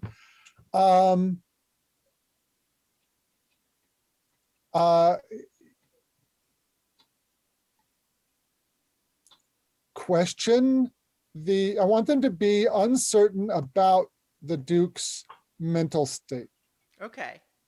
I just want them to be like, I want to heighten I want to take the doubts that they already have, Hmm. that we know that they already have, Right. and kind of just stoke that. Yeah, so really laying in on the idea of, if this is about honor, why is it to the death? Yeah, exactly. And again, using satire And if somebody were to take the lyrics of what I was saying back to the Duke, Mm-hmm. it would be hard to point to something that was disloyal or insulting, Mm-hmm. but assembled the way it is, it's, I'm trying to, Tonight Show this stuff, Yeah. Mm-hmm. and again, I'm Lancelot's better at this than I am. So, that's my goal. And I'd like to roll order on that too. Okay. Yeah. So, as you are performing, go ahead and roll with charm.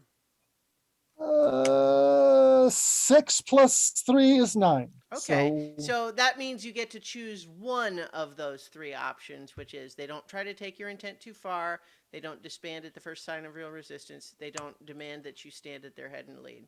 And I'm going to choose the last one. They don't demand that I stand at their head and lead. Right, right. Okay. So I think in this context, some of those other two options are also, this is a little bit of a softer sell on them, Yeah, right? yeah, Because there's not really any other outstanding sort of, conflict there previously, Yeah, and yeah. they are also, within a military hierarchy. They're so right, yeah. right. So- But nonetheless, I think that you do feel like your message is taken, meaning like they get it, they get the Mhm. satire of it. Yep, yep. And there's a little bit of, I think there's almost at the same time that people are enjoying the song and kind of laughing a little bit at the satire, I think that there's also still a little bit of, by virtue of them getting the satire, it starts to feel Yeah. a little bit like, oh, okay though, but like now I'm starting to worry a little bit about like who saw me laughing at this song. But yeah, so I think that there's some enjoyment of the song, but you do feel an increased tension in the room. Right, right. And I think that it probably, like, you feel like the song gets your point across, but then there's also your performer's instincts lead you to say, and that's it for me. Good night, everybody. Yes, exactly. I am not, this is not something I want to push. This is, I will take whatever success I can get and, Exit stage and left. probably, Hopefully, yes, not and pursued slip by an away. army. Yeah. yes, slip away and back to the roadhouse, probably pretty late because this is, probably, 2, 3 in the morning, something like. Yeah. And I'll, hoping to hear people humming that tune, because I don't want just the people that I was doing this for to, want to, this is hopefully going to have ripples. Sure. That's my goal anyways. So, Yeah. So I think, so. yeah, I think there's enough going on in town with all the circumstances there, even after dark, there's kind of more people out than usual. So are you kind of doing it as you go down the streets and stuff too, or? Yeah, once I'm away from that particular location, I'm definitely going to be, playing the tune to remind them of the song. Yeah, there you go. Keep the earworm planted, but I'm not actively singing it. I'm just like, okay, here's this tune. I've given it to you. It means this thing now, at least tonight. So we'll see what happens in the morning. Right. So I think then how late do you stay out doing that? Like I said, I'm probably out 2, 3 in the morning. It's Okay. pretty late. Wow. Well, I'm not the second. I don't have to be up at dawn. Yeah. True. All right. So I think for Arbin, Clem, and Peppa, you get what training you feel like is appropriate without wearing yourself out. Right. Arbin, you got the note about Nigel. I think you also had the impression that Lancelot might be out late, but you just otherwise you go to bed. He's Well, a bard, I yes. told them what the plan was. So Yep. So yeah, the Arbin goes to bed, encourages Clem to do the same. Peppa will be Peppa. So Well, see, that's the thing is, do you think I ought to go see if I can find Lancelot to let him know yes, that Nigel was able to get in contact with why don't you do James? that? Okay, Yes. I'll do that. So Clem and I will get rest. So Mhm. we up at the crack of dawn, and All right. So I'll put the note in my gambeson pocket. And, Yeah, I think you're probably able pockets. to follow the sound of the banjo. yeah. That too. Mhm. None of us can do banjo sounds. um, yeah, so I think that you are able to. I don't know if you need to have a conversation about that, but so No. Lancelot, No, yeah, she's able to it's deliver that note to you. yeah, and with significant eye feather wiggles. Context is everything. Right. All right, so Dawn is going to Well. come here. One of us is having a good night.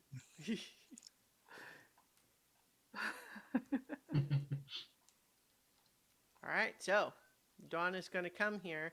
I think the understanding is that even though it is still sort of under construction because there's not a standing fight ring, Right. the location of it is the place that the seconds have their meeting. Yeah. So I wasn't quite clear whether or not the firsts have to be there, should no, be there, the seconds do it. the intent is they are not there. Okay, so Arbin's still up relatively early anyway, Mhm. and especially have to make sure that Clem wakes up. Yeah. Yeah. Clem gets up and will, get himself prepared and go out. But as he's leaving, he's like, hopefully Nigel worked some magic. And Lancelot. In this case, I'm hoping more Nigel than Lancelot. Indeed. So Nigel, I guess we faded to black, but part of also what has to have happened at some point is a conversation between James and the Duke, right? That would need to precede the meeting of the seconds if it is to influence that meeting, right? So I think that James suggests that it would be better if you are not in that conversation. Like it doesn't have to be a secret that James found you, or that you talked or anything like that, but just that it would be distracting for the Duke to have one of Arbin's friends in that conversation. Nigel's fine not being part of that conversation. Yeah. Yeah. Yeah. So he said what he could, and yeah, so I think that this conversation is, I guess, I think it actually happens before you go back to James's tent alone, because like you go to the tent, it happens rather than waiting until dawn. James feels like if I'm to persuade her, I need her to not be up all night stewing about this. And so I think comes back saying, I believe that I have persuaded the Duke to change the terms of the duel to a point based. So it's not first blood, but it's first to 3. that Three, sounds three touches. Yeah. Yes. that sounds much more And much more bearable. and I believe that she will be trying to hurt him. Nonetheless, That is understandable. this is not just a scrape of the arm if she can do better. But I believe that I have persuaded her that it does not need to be finished if it is otherwise won by points. I cannot entirely rule out she is impulsive, but uh, but I believe that I have made that arrangement, and so with the immense relief that I feel about that, let's go back to my tent now, please. All right, so I think in the morning then, it's very, very early, Nigel. Eh, Well, but you were busy. I know. It's one of those things. I don't want to presume. I guess I shouldn't put that Well, on you. It's, I am it's, allowing for the possibility that you might have been busy. it's the comfort of waking up, So, waking up in yeah, a so good place. sure. That makes Well, it's getting up also a early nice easy. tent. I think one Yeah. of the things that you find is that, I mean, James is in a position of power here. Like he appears to really be like a trusted advisor of like he doesn't have official Marcus 8 rank, but nonetheless is in a position of real influence. And I think he tells you a little bit like he gets into more detail, but the short version of the story is he was given sort of an offer he couldn't refuse sort of job that turned into kind of a kidnapping because as his work as a carpenter in the past had included making fancy secret passages for noble houses, and some people felt that like knowing the carpenter who knew where the secret passages in a certain noble house would be something they wanted, but he ended up getting rescued and saved by the Duke and has found in the time since that he has a real sort of knack for the sort of logistical tactics of doing all of this army stuff. Like it's not something he would have ever expected, but it just feels like it kind of comes naturally. He feels like he's good at it. And although he didn't necessarily feel like he was looking for any of this, he finds a certain satisfaction in it. And part of it, though, also was the fact that by the time he was able to kind of try to expect that he might get a reply, he wasn't getting a reply because you were already kind of off looking. Yeah. And so he kind of thought, well, I'm not going home now, so I might as well do this. And so now he doesn't know. But nonetheless, I think he also just emphasizes that part of what he actually respects about the Duke is that she has an intense loyalty to her people. Like it means something to her. It's important. And to the extent that this duel, this vendetta is irrational, it is on the basis of she does actually feel personally responsible for the fact that one of her people was killed and that she needs to make it right because she cares about that. And so like it's the other way of looking at what's happening here, right? I'm not saying you need to agree with that assessment, but that is James's impression of the situation. And yeah, it makes a lot of sense. So in any case, though, the sun is rising on this. There's been a cleared circle, and some timbers have been laid out to establish the boundary of it. A little bit more work is going to be done to make sure there's places for people to stand and all of that. But in the meantime, who else is coming with Clem for this? For this meeting? Anyone? Let's sleeping in. He had a long night last night. So it's Peppa or none. I will come as moral support. And a possible Nighttime. exhaustion battery for assistance. Yes. Hmm.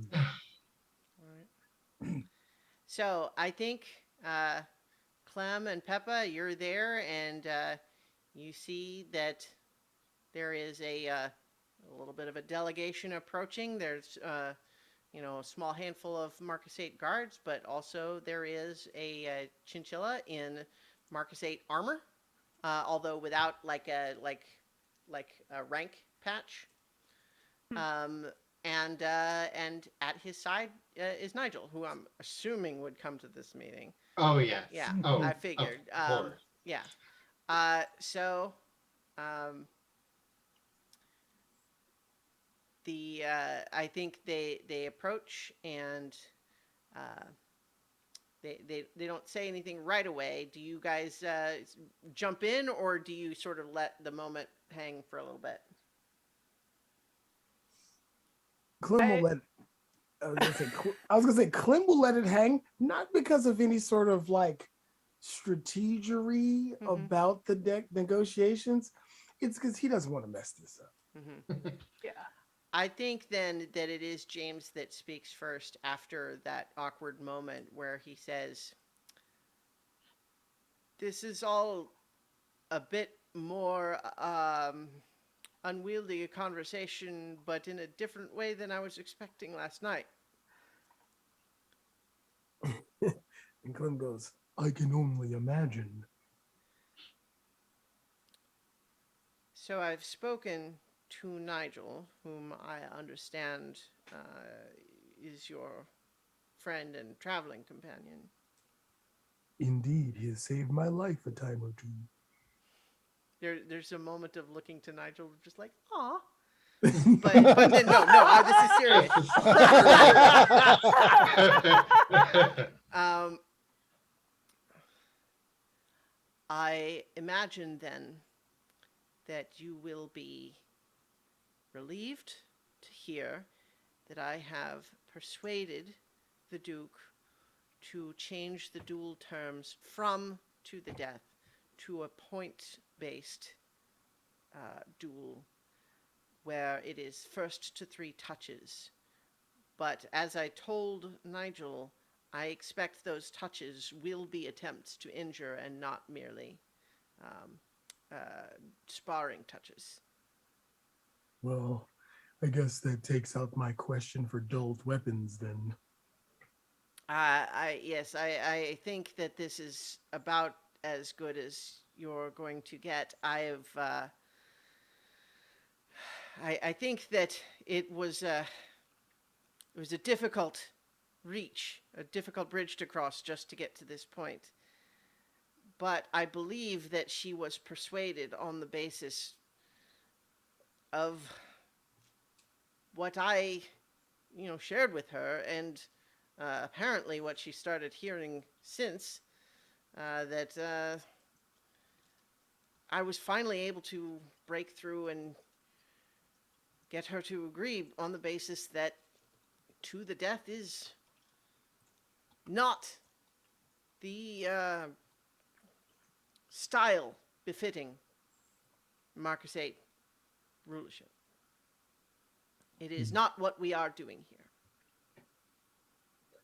Well, I thank you. Is And this terms that your man, Arbin, will agree to? To be honest with you, even if he wasn't going to agree, I would make him agree because death was too far, death was too far of an ask. And yes, he will agree because that is more than fair. Though, but if she's going to be playing for aggressive points, I don't think he'll have an option of trying to allow her a victory because that may open him up to something far more than just a touch. Hmm. Yeah. Well, Well, he is going to fight his best. He'll have to.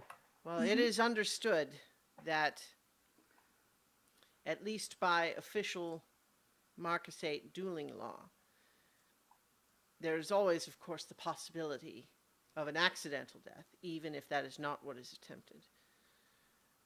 Of course, that is, in some respects, what started this whole thing.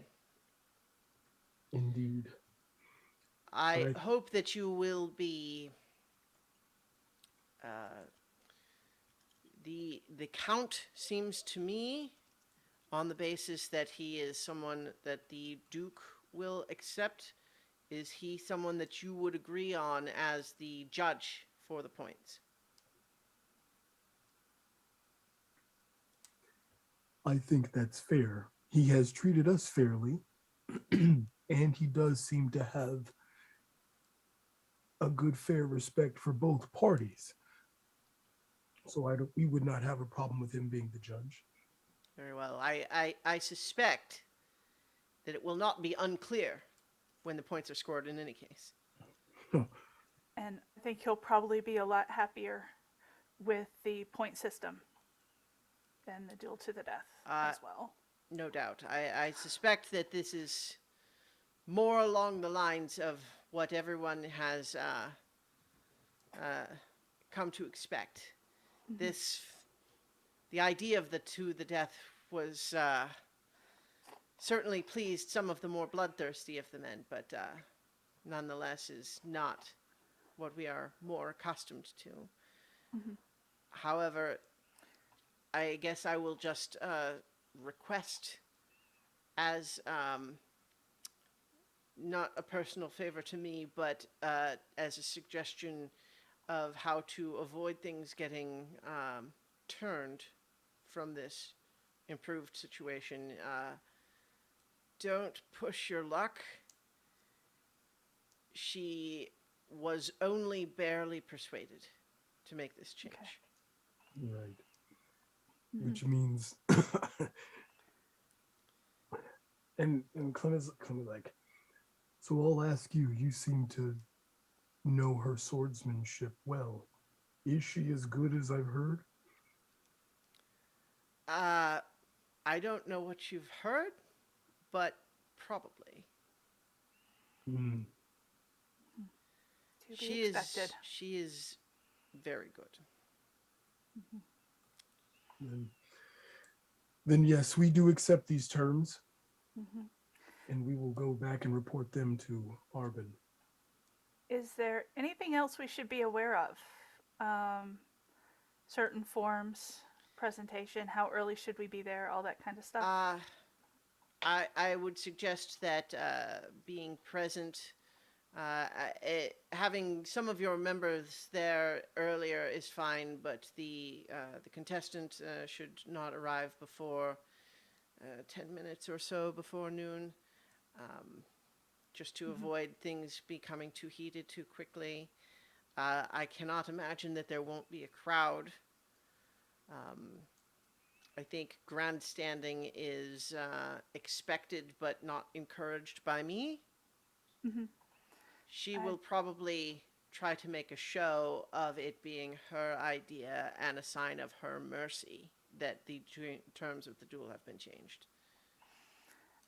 I don't think that we would have a problem with that. Very well. Yes, Arbin's not the one to showboat. Yeah. If I may have a moment, and he goes to pull Nigel aside. Okay. Nigel, I don't know if you need to go to your friends or if you have other business that you need to attend to. It would make me happy to have you at my side, but I understand that we have been apart for some time. We each have our own affairs going on. Affairs. That sounded weird. I didn't mean any like romantic affair. Like I was actually just trying to imply. Understand. They're so cute together. Yeah, just so cute. Clem chuckles and says, I'm sure none of our number would be opposed to you being with James during the duel. In fact, I'm pretty sure most of them would expect it. Yep. So we'll see you guys this afternoon or shortly before then. Very well. So I think there What sorts of things do you think the rest of you would be looking to get up to in the morning before everything goes down? I want to have once I get up, I want to have a strategy session with everybody. Everybody without Um, Nigel, assuming. Well, Yeah, with everybody. Mhm. It's like, all right, so last night went pretty well. People are singing the songs. They seem to be the denizens really seem to be ready to take action. Um, You're not going to start a revolution here, are you? Well, moi? Yes, you. Couldn't be. and Whatever could have put that idea in your head? Experience. Clem goes, Noodles. Name one time I fomented a revolution. I have to pick one. Just because I've never done it before. Not in the Just because I formalistic keep terms. trying and it keeps not quite working, and just because I've been building a sense of frustration ever since, every time it hasn't quite happened. The Anyway. attempts are enough. Mhm. and But Clem goes, Well, see, the thing is that, a riot is an ugly thing. Mhm. And I wish I could remember the rest of the Colonel Kemp, Inspector Kemp quote on that one. But and Clem um, says, James did mention that there were things heard that helped push his agenda to get it turned to a point system instead of to the death. well, good. Let's hope that I'm glad that that I had an effect there. Yeah. it But would appear so. I have a feeling that that's not going to be the end of what I did last night. Oh, So boy. really, what I really want to know is if the duel starts going badly, would a little unrest help? I'm Of talking about insides. it. I'm talking not as about losing the duel, as it looks like she's going to kill you anyways. If she decides to break the terms of the duel and the point system, yeah, at that point, then I think I think you unleash Okay. the dogs of war, as it were. Not Okay. if she's just going to beat me straight up. Well, Beats she spanks me straight up. That's fine. I'm expecting that.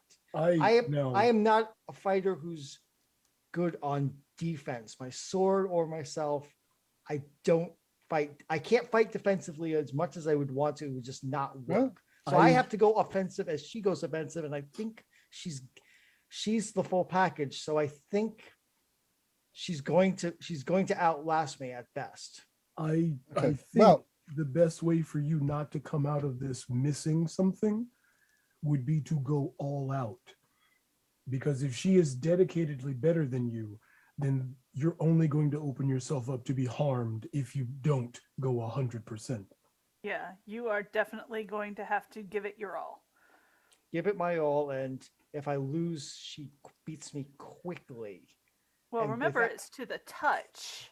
Three Right. touches. Right. Three touches. So right. those touches could be hard touches. Or soft touch. Yeah.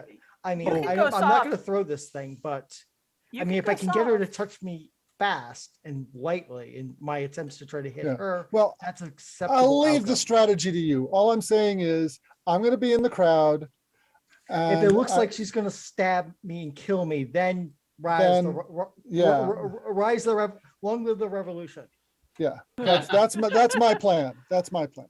But also, I don't think you should try to let her hit you. No, I'm not.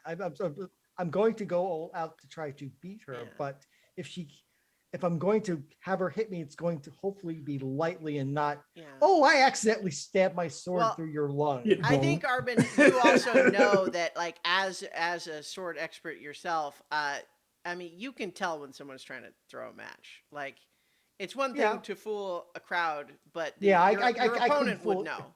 Yeah, I couldn't fool her if I wanted to, and I'm not. And from what James says, this may be to the touch, but I'm thinking she's going to want to inflict some sort of pain on you. So you'll need to be on your guard. And by guard, I mean, again, giving this My my full. my entire skill set. Yeah. Guard is, I mean, pain is fine. Death is what her accidentally killing me and is what I'm worried about and what Lancelot Yeah. might be able to forestall. That's She changes her That's- mind, yeah. goes for the That's goes for the so kill. yeah. So yeah, that's where we stand. Yeah. I am going to go out. I'm going to go and try and see what I've wrought. Mm-hmm. And I would like to read a tense situation in the sense of the clearing is the tense Sure, situation. sure, yeah. And I'm going to be reading these things from the point of view of the Marquisate. Okay. In other words, I don't want to know what's most vulnerable to me Mm-hmm. or what I want to be looked out for. I want to read it from the point of view of, Okay. What should the Marquisate be on the lookout for? right. Yeah. Mhm. That's that kind of reading that I want to do. Okay. So I'm going to spend the time between now and the Right. duel. Sure. So I think it's a very broad question, though, so you're going to get broad answers, but No, sure. yeah, I understand. I Mhm. understand, but I'm like, I want to, well, let's see what happens when I roll the dice. Yeah. So let's read a tense situation. Roll with cunning. Uh-oh. First die was a 1. Mm. And I dropped the other one on the floor and can't find it, so let me grab another one. 5, that's a 6. That's a, that's a 5 plus 1 is 6 plus my cunning of 2 is 8. So I get 1 question. Yeah.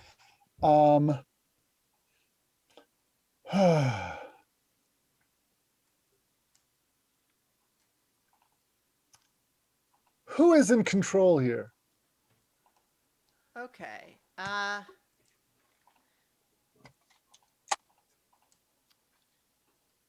It would ordinarily seem as though it should be the Duke who is in control, because she is the one that's able to order the people who are armed around. Right. But it is nonetheless true that she's distracted right now. Mm-hmm.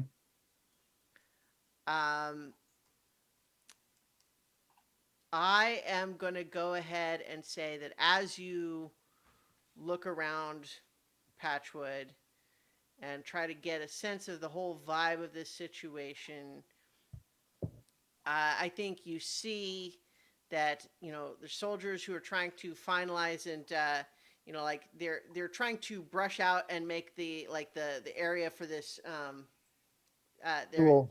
they're moving some gravel and trying to level out the circle where the ring is going to Mhm. be, so there's not like ruts and potholes and stuff like Mhm. that Mhm. in it. But they're already starting to get a few denizens who are sort of like some that are just looky-loos, and then some that seem to be like heckling the soldiers a bit. Mm-hmm. And then you're also seeing that around one of the more central areas of the trees, the protesters who have been protesting the cutting down of the trees are out doing that some more. So there's a bunch of people circled around one of the larger trees and kind of shouting their anti-Marquisate slogans. Right. And you're seeing that the encampment is starting to wake up. There's also activity at the place where they're making up the blight cure, so there's a lot of sulfuric acid being moved around over there, and you're seeing some like smoke and fumes kind of from that area.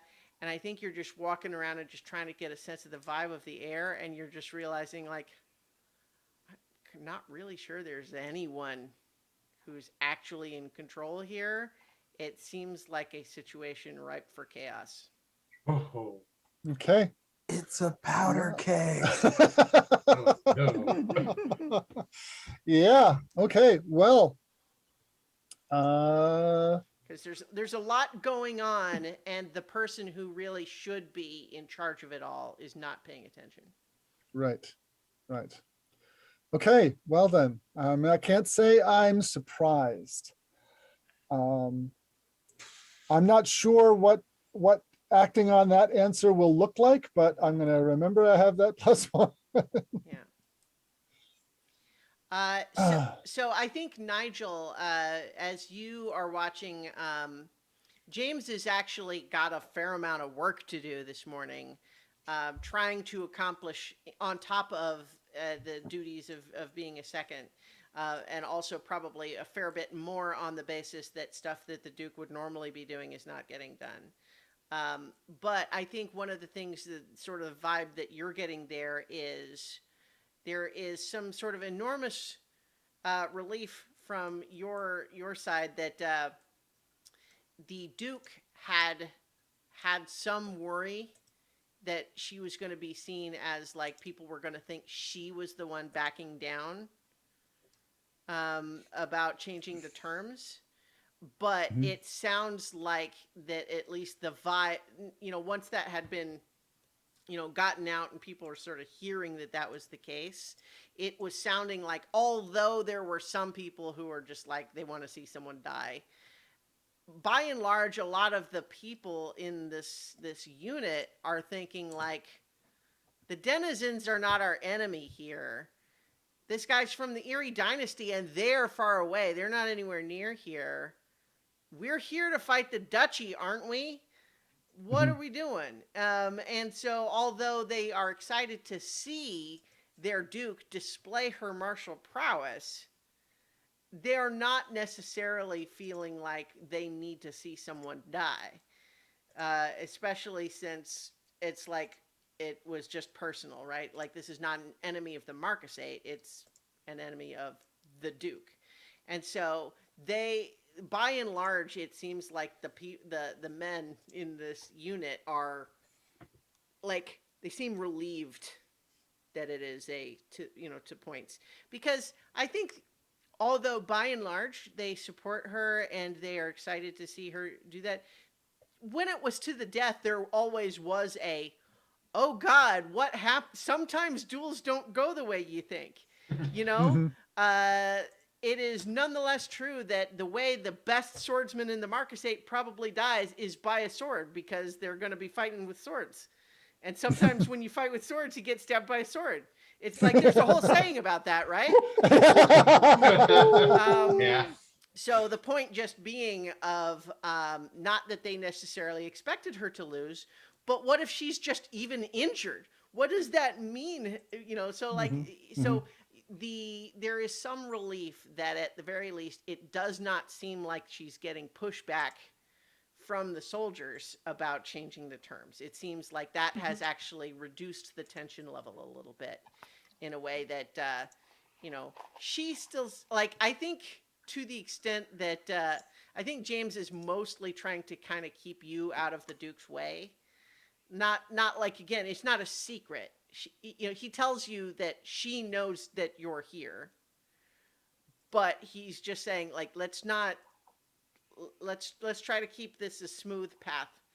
Let's Yeah. not antagonize And her. it's not that I think that you would. I think it's just she's on the track that we would like right now. So let's try to not give her reasons to turn. But I think the vibe that you're getting is that she is still feeling like this is a compromise she's making, and she understands why it should be done, but she's not entirely happy about the decision. Yeah. I think maybe one of the things that Nigel would do is, like, if he can, you know, I,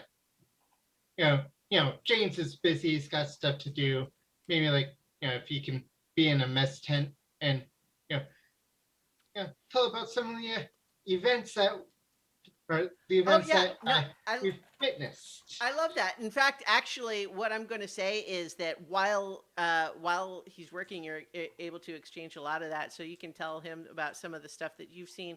But I think you also get to hear about some like just general woodland intelligence stuff that you hadn't heard before. Oh, yes, Yeah, of so I've got course. actually a number of things that you'd be privy to being there. One is that I don't think you guys had heard yet that Counter Ernaka has usurped mayorship of Pinehorn from the previous Corvid controlled mayor there. Nice. Yeah, No, so okay. so the Riverfolk awesome. Company now has control in Pinehorn. Um, however, it does appear that the Corvids have basically embedded themselves in Windgap Refuge, and that town is theirs now. Yeah. But also, you certainly hear that like the Marcus 8 moving into Sundell is a fait accompli. It's like Yeah. part of the unit that was here was like the whole original plan was they were all just kind of moving on in to establish fortifications in Sundell to protect from across the river in Pinehorn, right? Mhm. But some of them stayed behind to deal with this, which is why it was kind of a whole thing, like that they're Right. split instead of actually moving in force. But in any case, like the arrangements were made with Sundell, and although they expect that there might be a handful of denizens who might try to resist in some way, there's not expected to be any real fighting. Okay. There, they've made arrangements with the mayor there. It's done essentially. Yeah. There's been the Riverfolk Company is continuing to play both sides with the duchy at the same time that they are selling them resources. They are also hiring mercenaries to sabotage their tunnels and such, and essentially slow their expansion quite a bit. But at the same time, broader intelligence suggests that sort of activity ultimately is actually just it's unifying the Grand Duchy Parliament back in their capital, that like they need to actually double down on this, not back off. So like it is slowing their expansion for now, but politically in the duchy, it's they're not being dissuaded from their attempts. If anything, they're just planning to devote more resources. And let's see. I think. So would that Yeah. mean since the Riverfolk Company has Pinehorn, does that mean that so now there's Clutcher's Creek and Pinehorn, so that the duchy's only foothold is Iron Vein? Oh well, no, they have Rooston also, Okay. and Underleaf. They took, but you had previously been given that information. Okay. Yeah. So in our region of the Woodland, which I guess I could put up on our map here for a little bit, the Very duchy currently has full control over Rooston, Underleaf, and Iron Vein. The Riverfolk Company has Pinehorn, Clutcher's Creek, and Olaboro. I believe, I can't remember for sure if Olaboro is full control or not. I think maybe not, actually, now that I think about it. But yeah, and in the meantime, now the Marcus 8 has Milltown, Patchwood, Fire Hollow, and Sundell.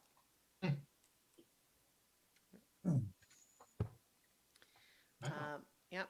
So in any case, you kind of learn a lot of that.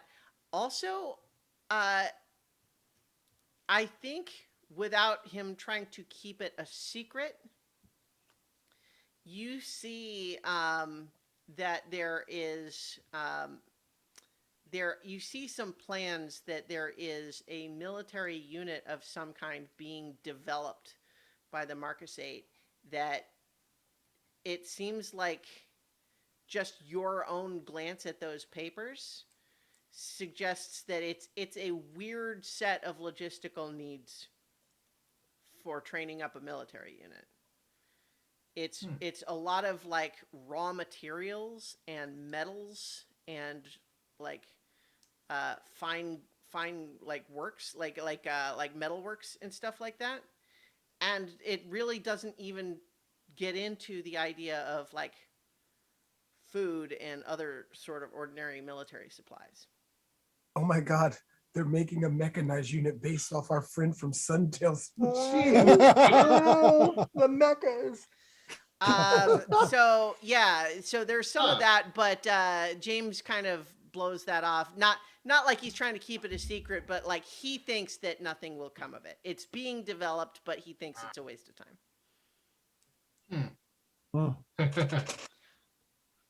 Do you ask him about it, or? Yeah, actually I would, because that's a, yeah. He says the reason that he thinks that it's like he says, I don't know the details of what it is that they're trying to do exactly, but they are essentially trying, like the case that they're trying to present is that they can have full military force with dramatically reduced personnel needs. But they're stymied at present by some technical difficulty in what they're trying to build. And my understanding is that they have not yet solved it, and they're trying to just get everything else ready to be up and running as soon as they have someone figure out this one central problem. But I don't know all the details to that. I know that they have engineers researching the problem all over. Well, that would definitely be something that would be interesting to see, though. It's an odd shape.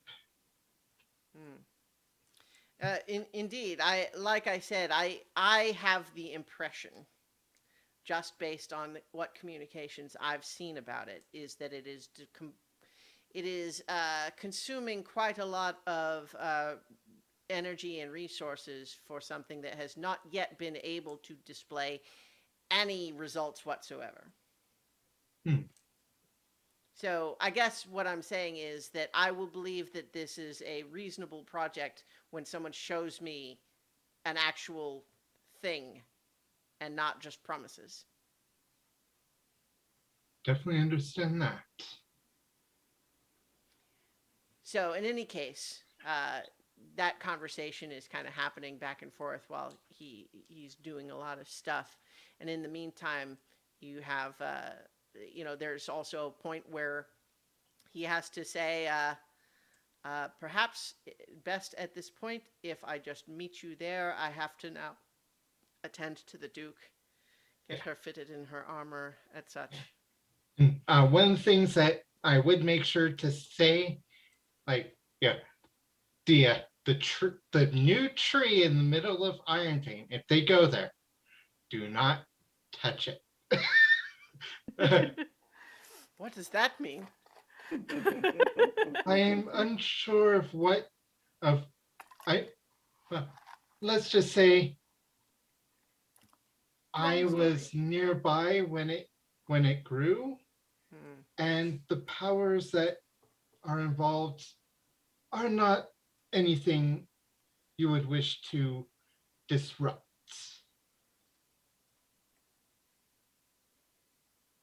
Well, I think it's probably flipped to- moot. I don't think we're looking to take Ironvein anytime soon. I think they're I looking to expand flipped this to side the of the river particular- first. But yes, I guess you've been up. Flip to the particular page in my book and show the drawing of the stag.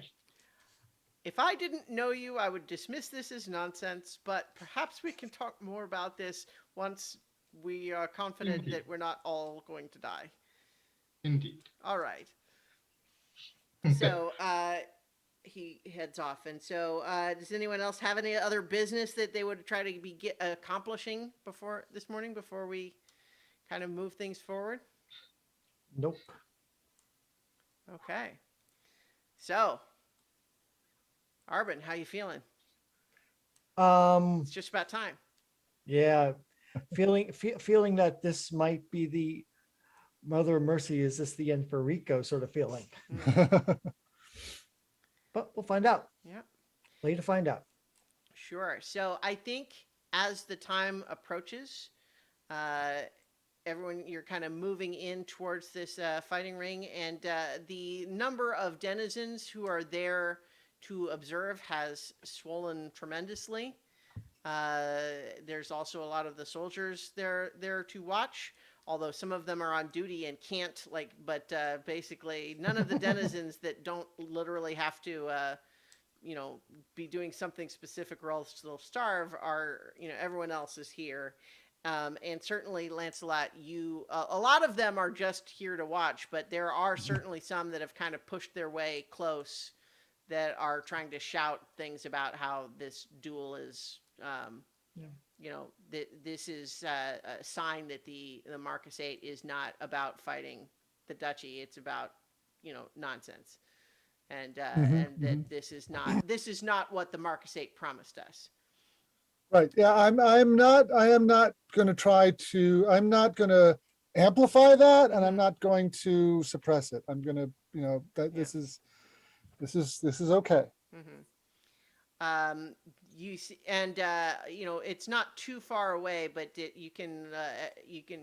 you noticed them earlier, but it seems like even the protesters around the tree that is visible from here have kind of recognized that no one's paying attention to them at the moment, and it's like they're actually kind of they don't want to leave the tree because they feel like they have to stay there, but they're watching from there.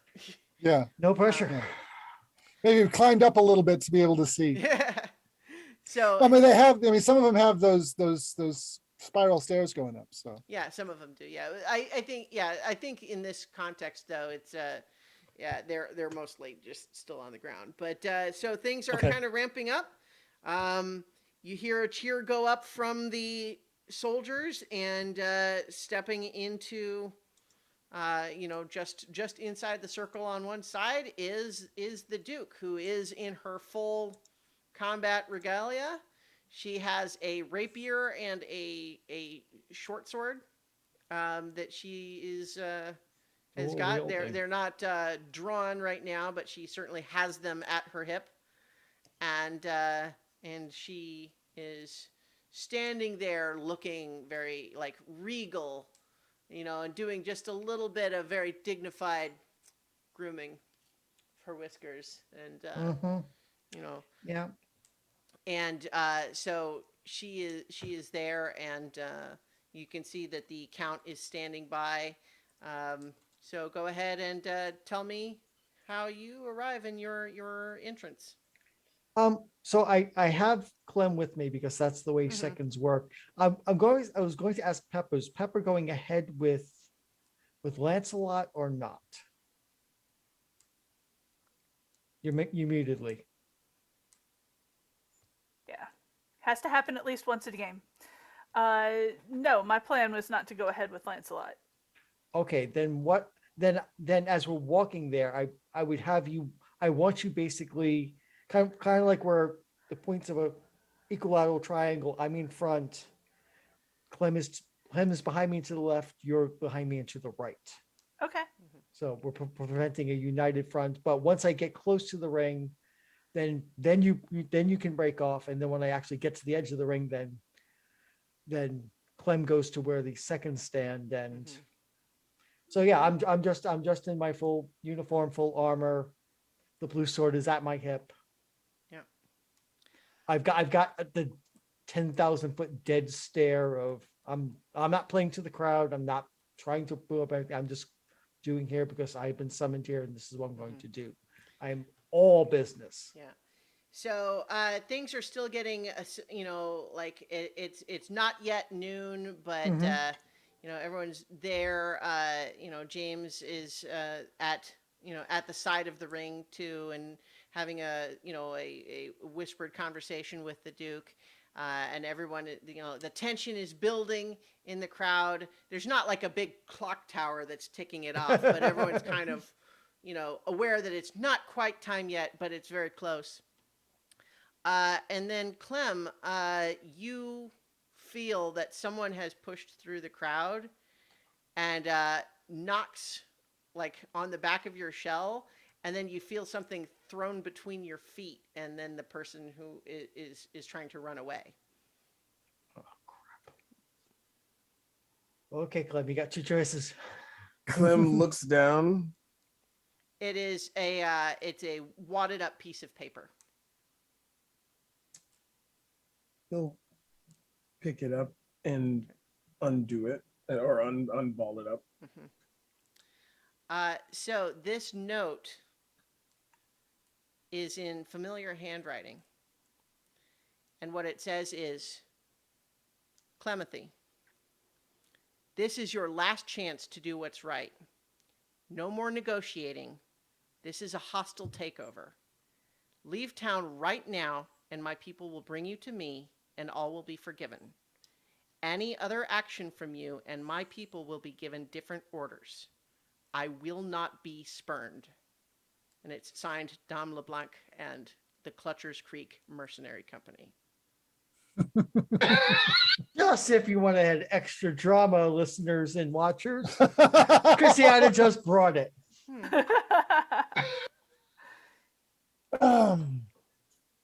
Clem will casually put it, just slip it into his shell, and then will like to look around Mm-hmm. and read a tense situation. Okay. Go ahead and roll with cunning. That is an 8. An 8. Okay, so you are able to ask one question and then gain a +1 when acting on the answer. So what is my best way out in through? Who or what is the biggest threat? Who or what is the most vulnerable to me? What should I be on the lookout for? Who is in control here? What should I be on the lookout for? And he's looking it through the crowd to see if he can see because obviously Yeah. the Marcus Age soldiers are interested, the denizens are interested, Right. So the- everyone's attention is on this upcoming duel here. But I think as far as what you should be on the lookout for, the thing that stands out to you is your intended fiance is not, it's not like she's in charge of and would ordinarily sign her letters with and the Clutchers Creek Mercenary Company. It's not like those are her people, but it is nonetheless a unit of trained mercenaries. It is not like 5 people. It is a bunch of trained soldiers for hire. oh boy. And so you get the feeling that you don't see them here, but it's very clear to you that you are meant to understand her letter in saying that when she says, my people will bring you to me, or my people will be given different orders, she is talking about a unit of mercenaries that is a significant number of armed trained soldiers and not just a gang of thugs. Thanks. Oh boy. And they've not moved out to the center for the duel yet, have they? Not yet, but almost. It's just about time for that to happen. You know what? Clem will move forward behind behind Arben and say, do your best, but be prepared for anything. And I don't mean from the Duke. Well, that put just a little bit of cold down my back. I Yeah, mean, so you say not just from the Duke. I was thinking, yeah, this and the Duke, of course. Yeah, you just added more stress to the situation. Not no Absolutely. pressure. I know No you're about to pressure. potentially fight a lethal duel, but there also might be some other problem that I won't specify that might happen. exactly. Because Thanks a lot, Clap. What do you do? listen, we and he's like, but don't worry, I've got an idea. And he will quickly back up and move over to Pippa and be like, and actually reach into his shell and give the note to Pippa and say, find Lancelot. Okay. We may need that distraction sooner rather than later. A different problem. Great. Okay. We may not have trained mercenaries, but we've got a rabble. Yeah. Peppa will kind of take a look at the note, look at Clem, and go, "Oh, chirp." Fold it up real Yeah. quick, Mhm. and and start looking for Lancelot. Okay. I mean, Lancelot, you wouldn't be far away, right? I mean, you're in the area, right? Yeah, I'm with the denizens basically, with the folks who are Right. The point is, she sure. doesn't have to go far to find Big you. tall Yeah, fox, yeah. easy to spot. Yeah, I'm not that hard to find. Okay. I'm the guy with the banjo. Come Yeah.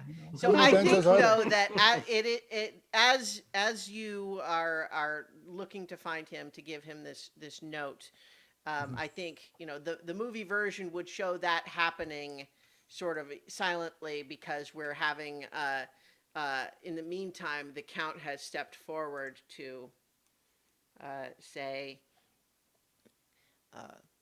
a duel has been called between Duke Tybalt and Arben Ironwing of the Erie Dynasty. I don't have an accent when I do my official announcer voice. He's projecting and enunciating. Yes, it's kind of like how people with British or Irish accents, but when they sing, they don't sound like they have the accent. It's the same thing, really. Yep. Yep, we got Anyway,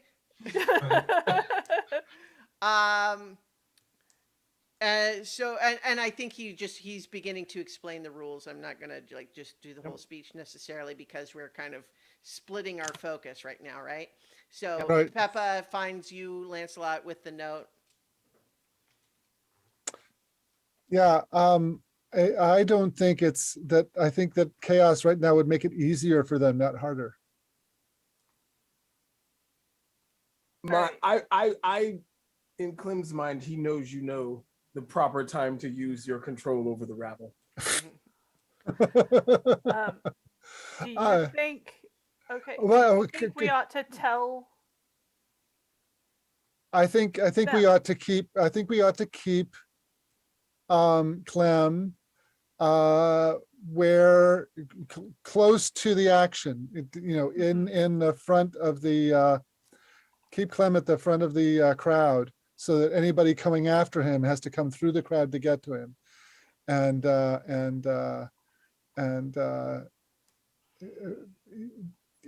ideally so that that it would, to take him then would be seen as a disruption of the duel, because he's the second, right? Right. Yep, exactly. So they probably won't act until after the duel is over.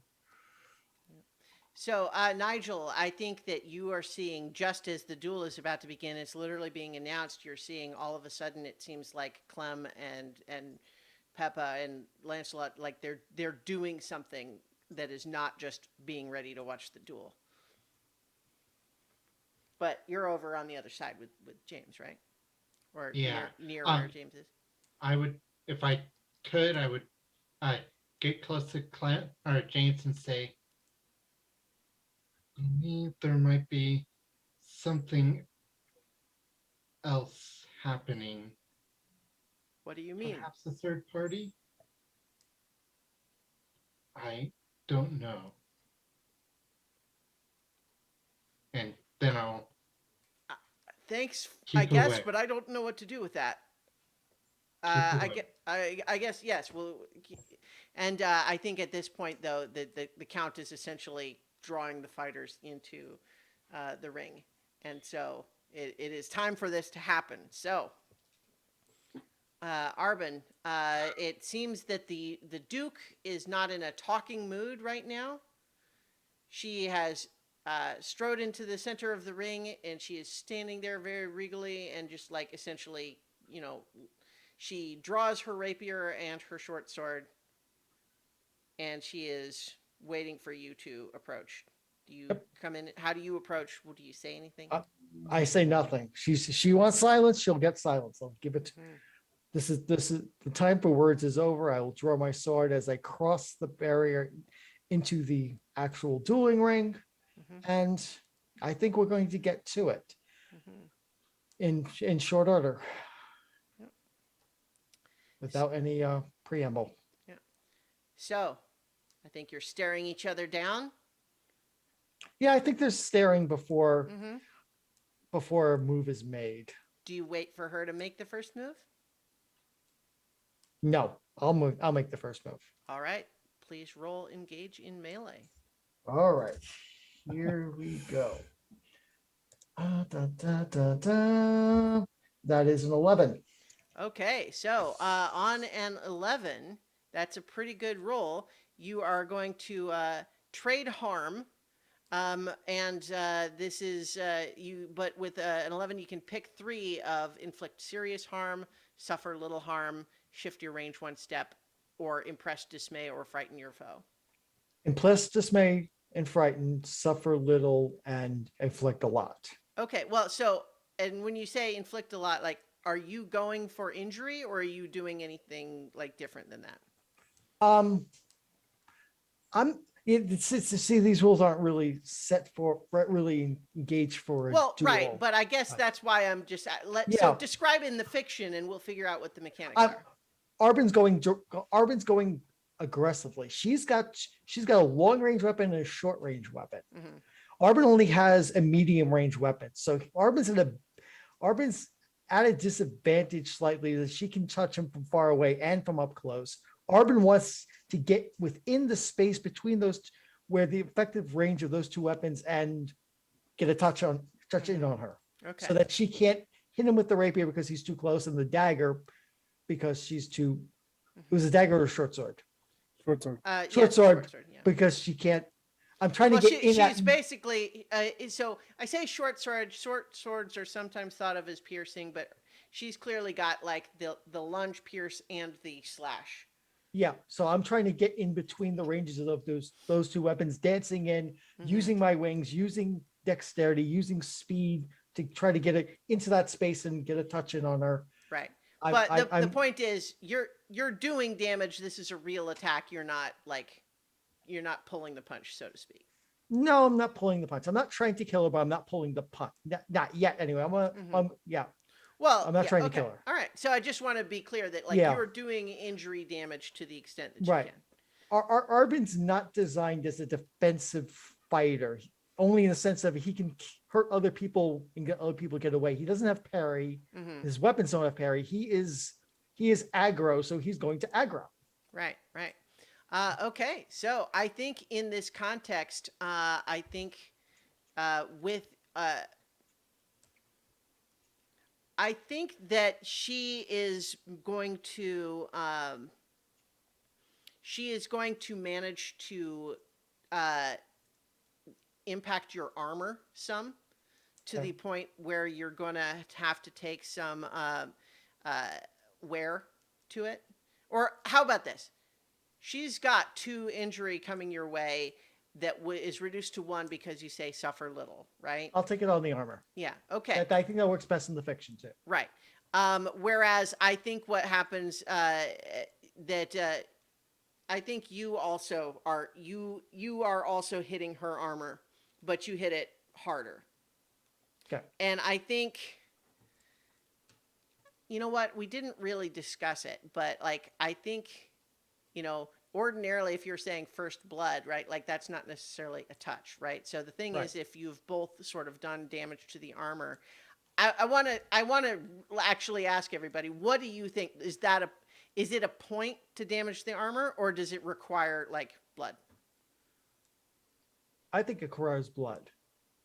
Yeah, No, I don't think so, because if you're looking at like I mean, it's like fencing rules, right? fencing Right, rules right. would be to you've gotten inside their guard, you could do damage, Mhm. But you did. but you How didn't. about this? Christiana, Mhm. the Count just saw this exchange. Mhm. he's gonna be the one who rings up the points and like raises flags to show that there Right. was a point there. What would he do? Like I'm trying to think about it from the mechanics a little bit too, just because to some extent, because she is capable of doing to injury, I was trying to think of any way that like I'm going. So here's what I'm going to rule. Mhm.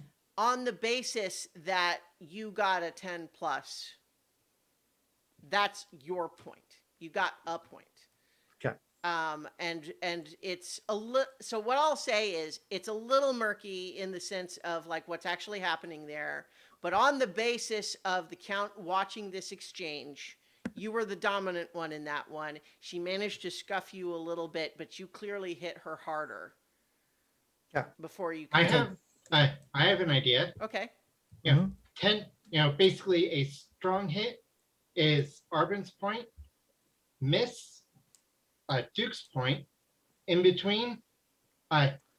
Well, Just I think no point. it's so. What I was just realizing is that my initial approach doesn't entirely work because since she's capable of doing to injury, there is no way for you to reduce it to 0. Right. And so that's why I didn't want it to be unfair against you. So I think on this basis, yeah, I think it's going to largely work out that way. Is that a miss is her point, and weak hit we will just figure out what makes sense. But a strong hit on your basis 10 plus is your point. Okay. So yes, the count raises the flag to say first point for Arben Ironwing. And you did the impress dismay. Impressed right? dismay. Yep. Yeah, and I think that there's eye contact from the Duke. That is the first time that she was not. It was not just like contemptuous anger, and there's a bit there where it's not even quite what you would call respect as much as it's like, oh. It's not going to be easy. That's a little bit like anxiety, but also that kind of makes it more exciting. Great. What I always wanted. Yeah. Thrill-seeking Duke. Okay. Mm-hmm. Okay. So you have, she has done like 1 box of harm to you that you can take as part of your armor. I did. Yep. And then you've done 2 to her that she also took as wear to her armor. So, Okay. I think that it just makes sense. This is going to be continue to engage in melee unless you Yep. change it up. So, No- question. Mm-hmm. Yep. Since I'm the second, would I be able to offer advice from the sideline? I don't think so. In this context, you could shout stuff, but I don't think in this context any of it will be like help. Oh, well, that okay. If I can shout things, awesome. You can shout things. I'm just saying it won't won't give any be- difference to the roll. Aha. Yeah. But I have the professional connection, and I would like to read a tense situation, and if depending on the role, what I yell can Okay. assist him in that way. Because I was Oh, right, because Right. at like a squire. Yeah. I like that in principle, but Oh, I no, think no, this is happening yeah. too quickly. Okay.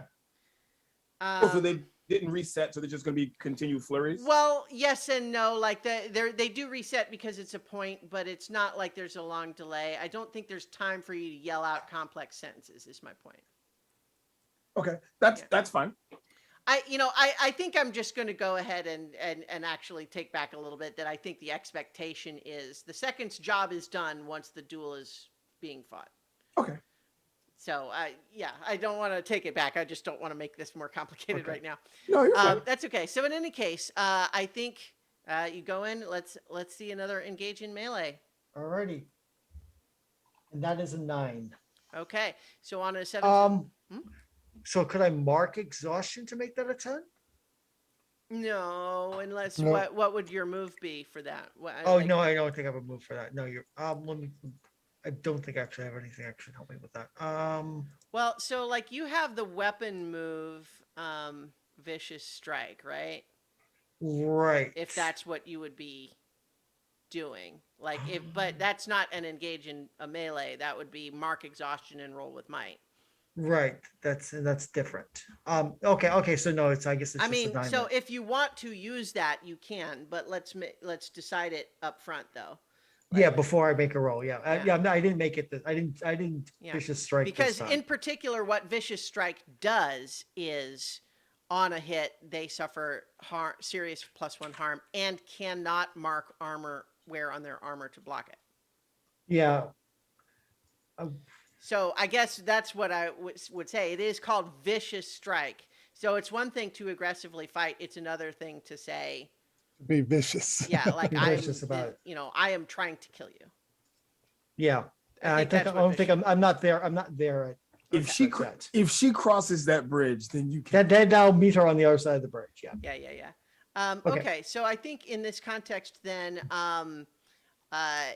engage in melee with a 9. You're picking one, which is inflict serious harm, suffer little harm, shift your range 1 step, impress, dismay, or frighten.